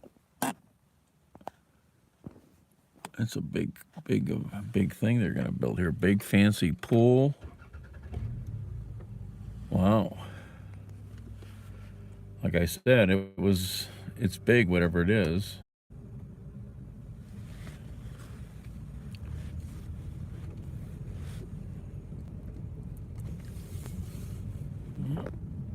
I think I got the stream back. It died.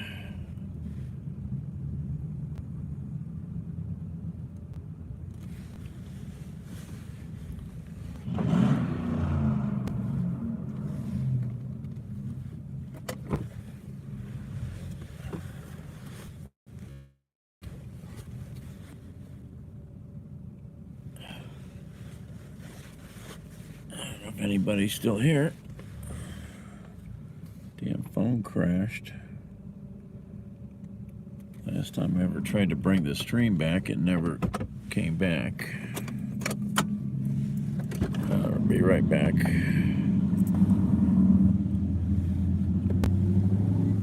Oh.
Oh, okay.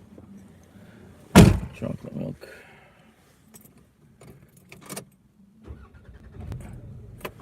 I'm gonna sit here or not? I don't know.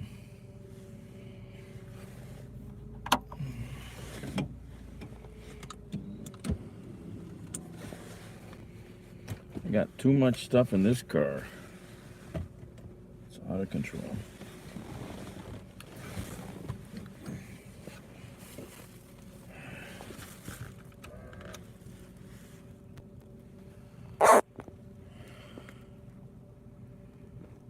Hey, Alex. Yeah, well, because it crashed. The phone crashed because of power or whatever, even though I got it plugged in.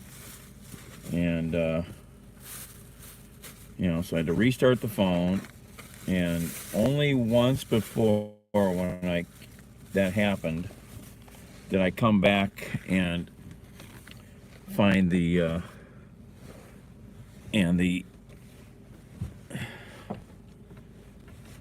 app. When you go live again, it asked you, stream was interrupted or something. Do you want to come back? I tried it once and it wouldn't come back. This time it did. I think it all depends on signal. How good your signal is. And if I think about what she did in the kitchen, that was a Jewish approach. She had kosher practices in the kitchen. My grandmother never openly told me she was Jewish. She kept saying there were family customs, like checking for blood in the eggs. That was, I mean, she was so serious about this. We're forbidden to eat even a speck of blood. These super intense checking of vegetables. Again, we're not allowed to eat kind of an insect. You know, Swiss chard, which she used a lot in her stews, it was taking it outside and then looking in the light. I kept asking girlfriends, do you guys do this? I mean, no. Do you make these recipes with your family now? Is this the cookbook you go to when you're celebrating something, or you just want a good home-cooked meal? Oh, no, absolutely I go to it because those were my grandmother's recipes. She was following these recipes. Definitely, these recipes are a staple in my house. Staple. I try to live the history of my family. I try to incorporate it. I'm hoping that it will last through generations if I bring it to life. I mean, it's not staying in snippets of paper. It's not staying on a flash drive.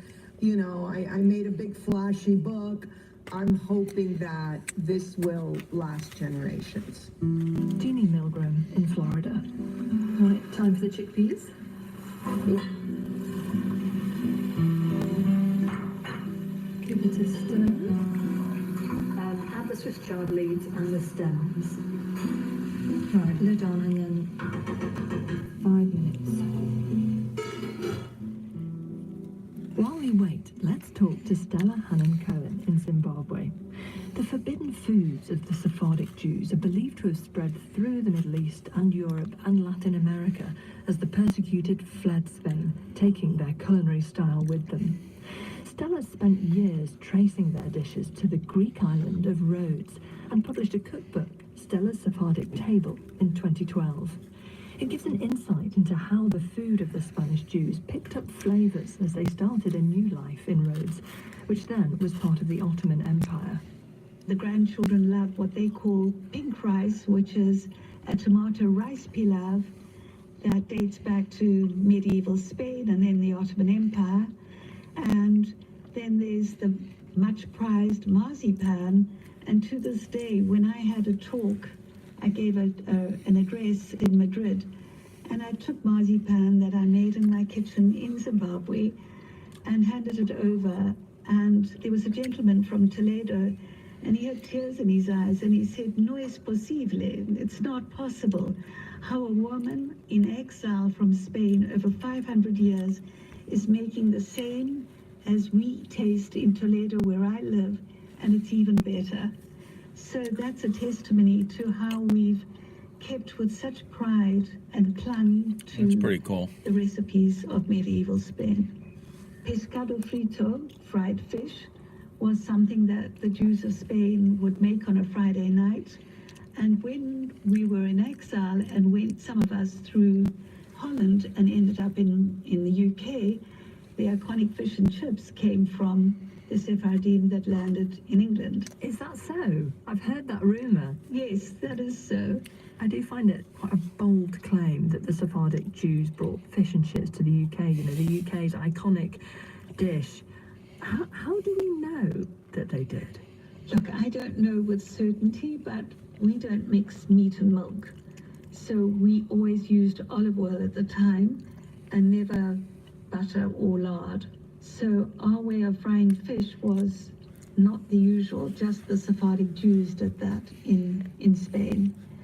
And apparently, so the story goes, when some fled the Inquisition and went through Holland and then ultimately landed in England, they brought their way of frying fish, and this was adopted. I wasn't there. Okay. I'll think about whether I believe it. How did you come to be in Zimbabwe yourself? I was born here. My father in 1936 lived in Rhodes Island, and due to the dire economic situation there, he decided to be one of those adventurers. They heard of the gold mines opening up in what was then southern Rhodesia, and he went on a boat ride, a long, perilous journey, and joined others here and started working, learning the language, in the hope that little by little he'd be able to bring his siblings and his parents, when he could afford their trip, and re-establish them and relocate them here. And that wasn't to be. On the time when he did send the first lot of funds for their journey, he got a message that they had already been rounded up on July 23rd, 1944, and his entire family and that of all the Jews of Rhodes were rounded up, taken to Auschwitz, and exterminated. Only 150 of the 1,800 survived. So you're recording recipes from a community that's vanished. This community on this vibrant island of Rhodes was really an idyllic community, vibrant and full of Sephardic law, love of Spain, and went on for centuries. And that community just vanished one afternoon, and that was it. That was my impetus to write the book. What do you hope people will take from this book? A few things. I dedicated this book so that the voices of my family and the women of Rhodes, the expertise they had, would not be dulled. Their cuisine, their traditions would live on somehow through the book. And every home it enters gives us a chance for this to continue. I believe that every morsel of food comes with it layers of history, so that will live on. So it's more than a cookbook. It's a capturing of time and place and a vanished community. Do you expect that these dishes will continue to evolve? Would you be happy for the dishes to change and to depart from what they were when they were cooked on Rhodes by your ancestors? Personally, no. But I'm a purist in that I feel it survived so long with its authenticity. Yes, it might be a little labor intensive, but I go in a kitchen with my grandchildren and my children and I say, come, it's Sunday. I'll hollow out this vegetable, you do the stuffing, I'll do the filling, you do the chopping, and we make it a family affair, and you share the meal, and it's part of the process as well of enjoying and family time, a way of connecting and doing something creative, and that's got meaning. Stella Hannon-Cohen in Zimbabwe. Talking of the creative process, we only burned the onions a little, and the producer, Beatrice's kitchen, smells great. Yeah, we didn't do that as a family, really. You know, so many families did that. We didn't, you know, like prepare meals together or anything. We didn't do anything. You know.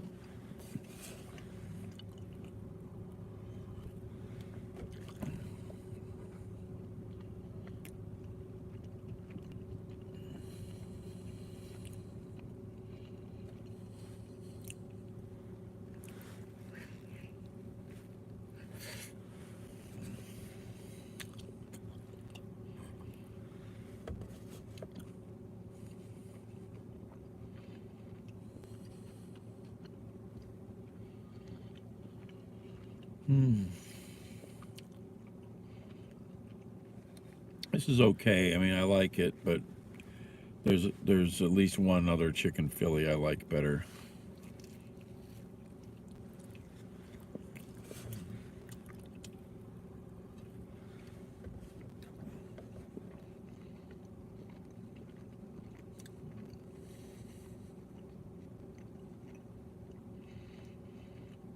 Make no money tonight. Terrible. Oh, accidents. West Side.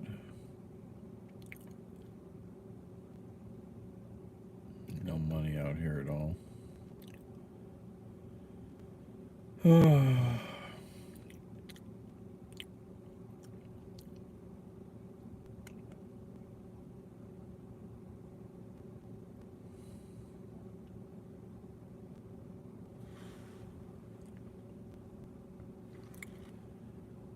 Delete. Delete.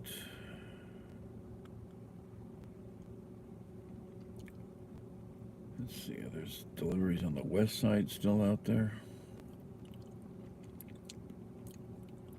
I would go for those in a moment if they were there. Because if they're still there, they're worth some money probably by now. But they're not there. Dang it.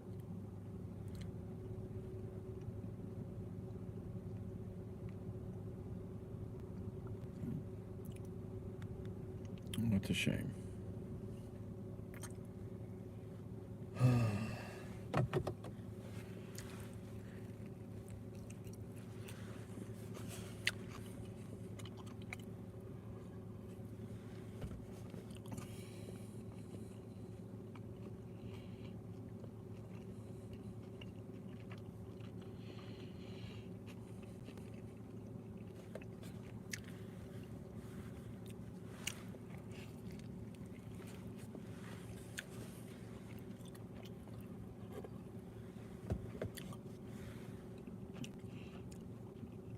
Who'd ever have thought that gas stations would become the new meeting place in communities? Something wrong about that.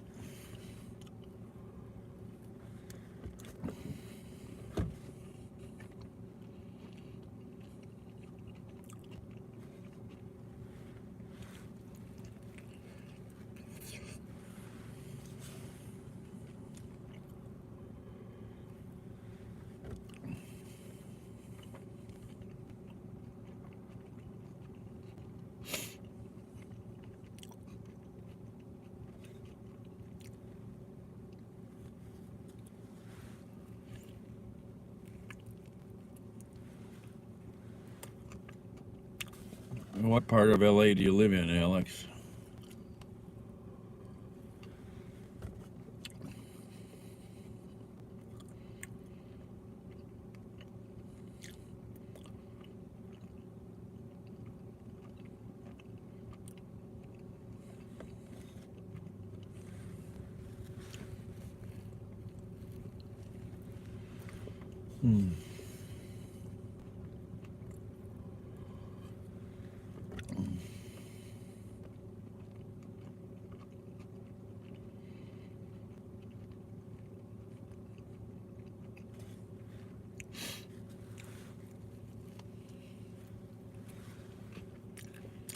Weho.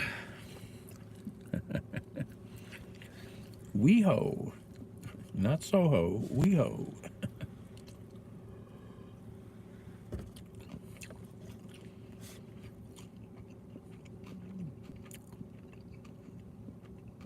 all my friends that are left out there they all live up in the hills, La Crescenta, Pasadena, La Cañada up there.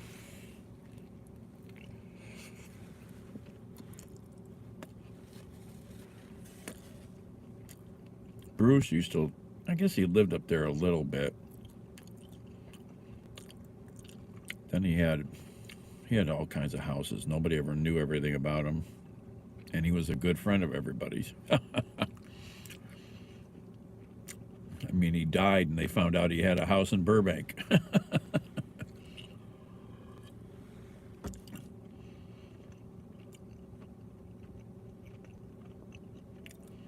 His last house was in the hills somewhere in, I think, the Hollywood Hills.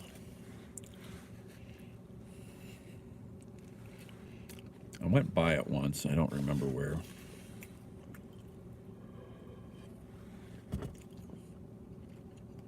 Then Joe lived in the hood. He was down South LA. And Amy and Julian lived out on Balboa Island. Those were some fun, wild times.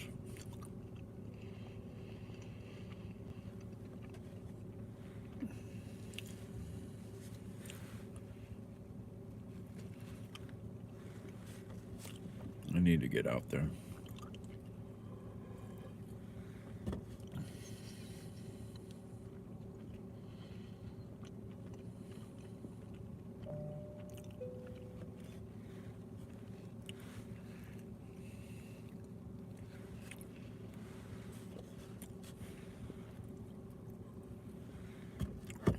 I can stay for a pretty extended time.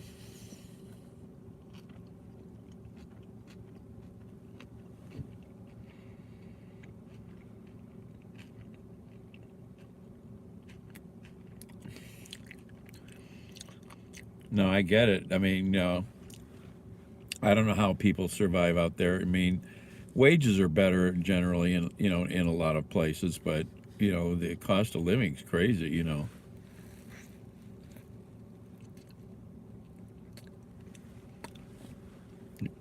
Yeah, I mean, I'd have to be like, I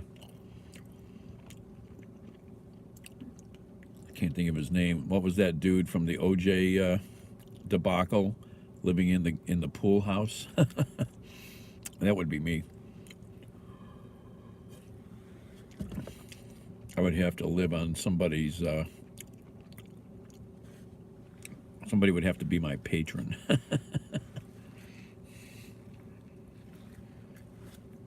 I mean, I could stay in my friend's house for usually as long as I want, up there in La Crescenta.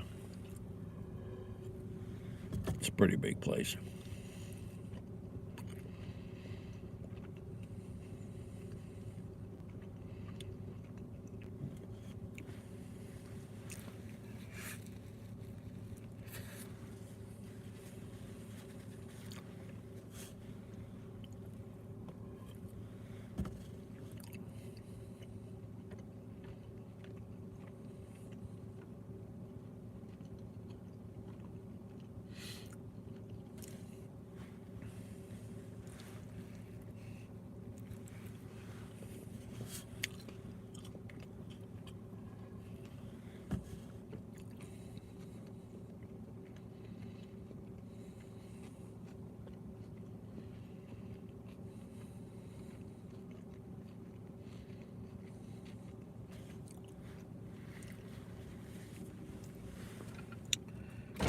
I need some fresh air.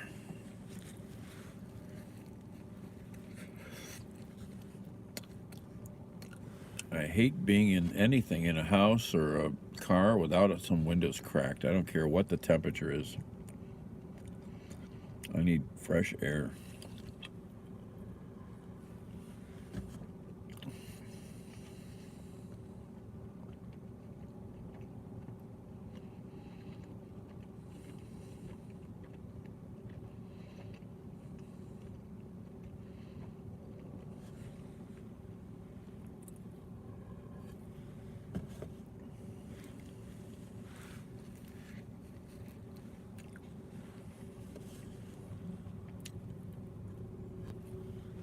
Yeah, if you don't wrap this sandwich up, because he toasts the bun, and the buns tend to kind of come apart, your whole sandwich will be just a pile of schmoo,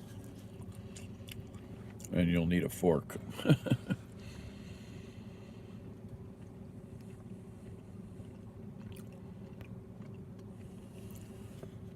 The heck are those? Oh, speakers.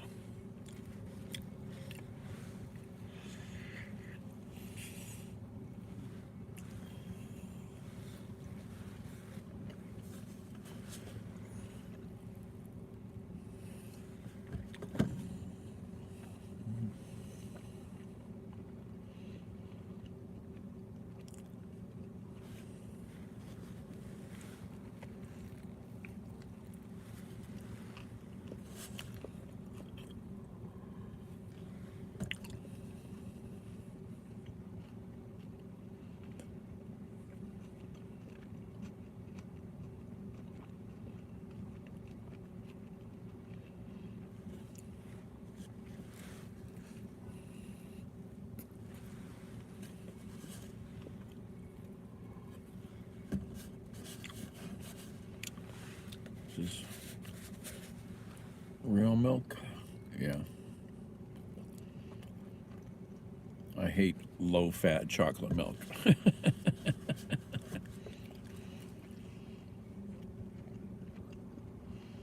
I can tell right away when I taste it. It's like, oh, what the hell is that? Ah, low-fat.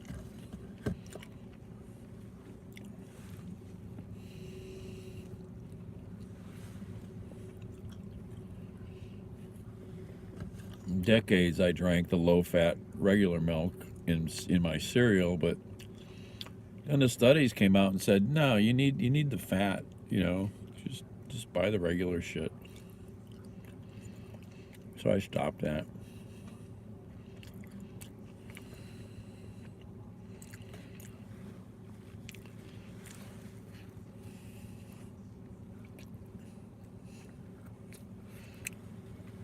I mean, we shouldn't be drinking this crap, but we're hooked on it.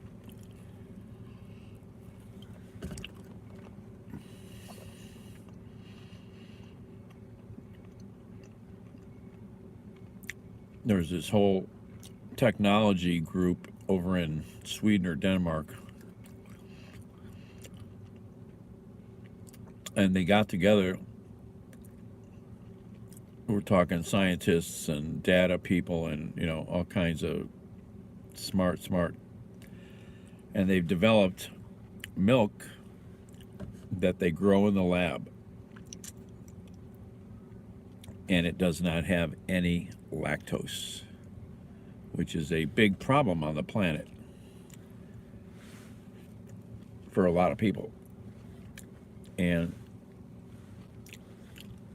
when they gave samples out at like malls and places where they would do sample testing, people said they couldn't really tell the difference.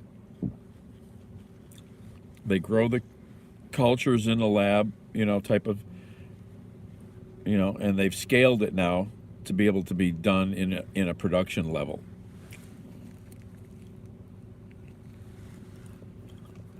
Now you can make cheese from it. You can do anything you want with regular milk.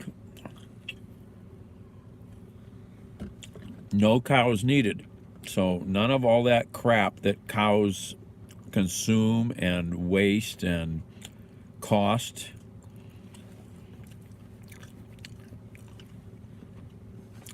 And a company over there has bought the technology.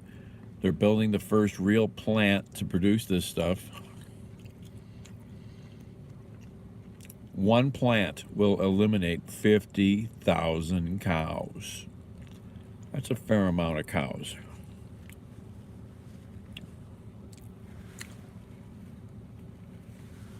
No more farting. No more energy waste. No more manure. All these things that are bad for the planet. Massive amounts of energy to produce beef and milk.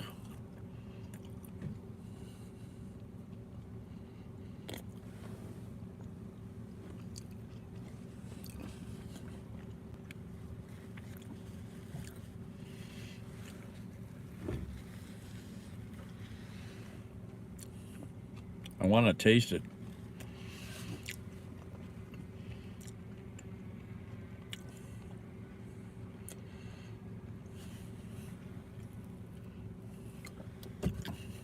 I wonder if it'll ever come to this country with all the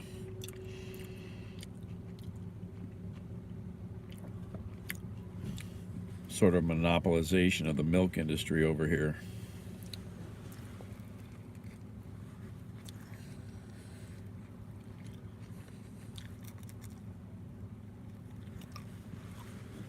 Well, to me, that sounds like real science, real advancement.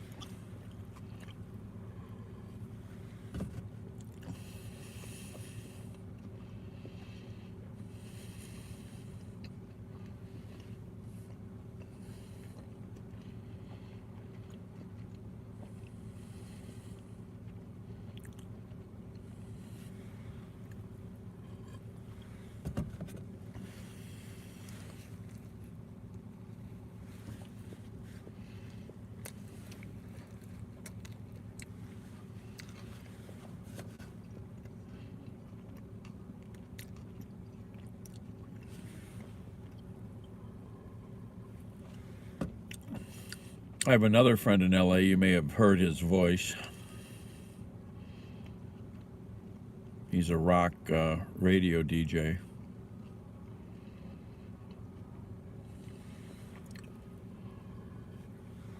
He's been out there 40 years now.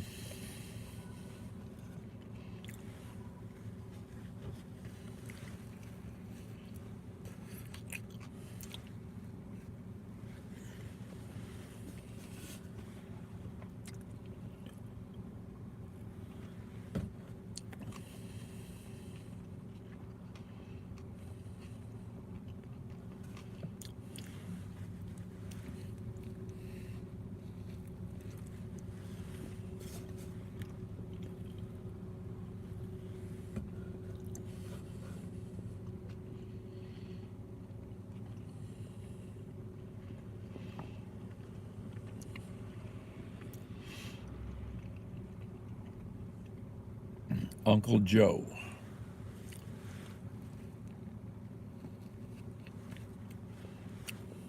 Not sure if he's still on the air. I think he is somewhere.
Oh, you can go out that way. I just realized that.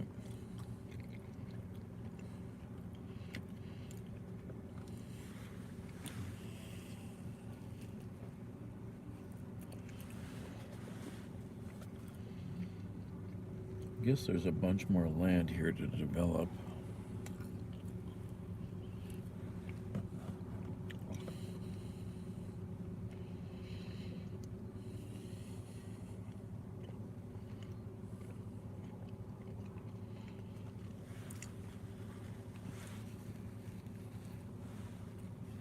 Oh, I think I'm starting to eat the napkin. A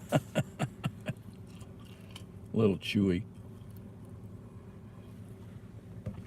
It's kind of mixed into the schmoo of the sandwich now.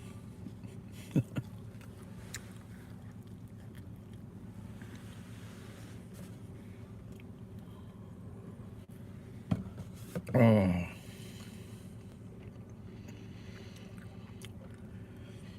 Well, I should hang up maybe. Sit and try to watch some videos on my new toy.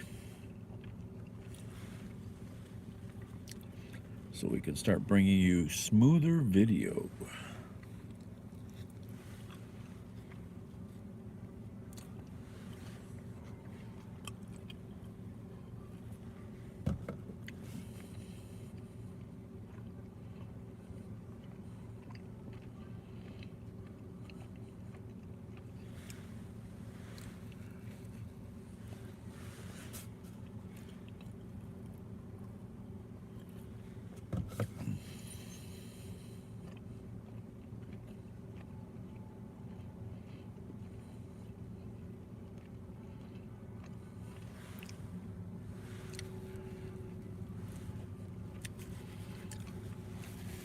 Oh my, that was filling at least.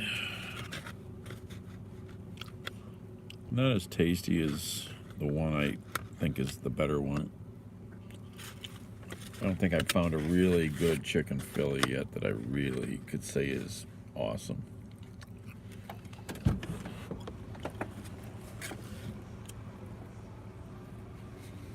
The one gas station is pretty good.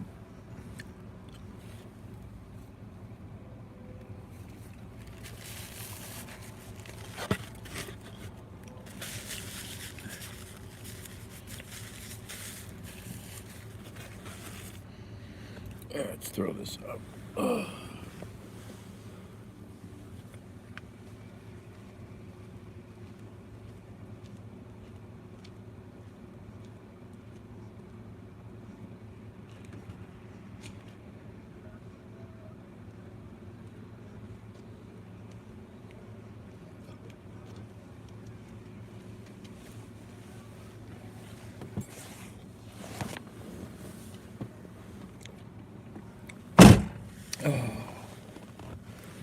All right, I'm gonna hang up. Maybe I'll sit and try to watch some videos on how to set this thing up. I gotta download the app. And then we'll have a gimbal for the phone.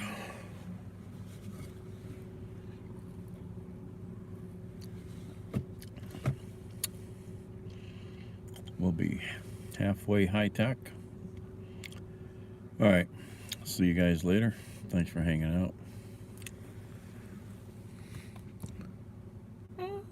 Oh, bye everybody.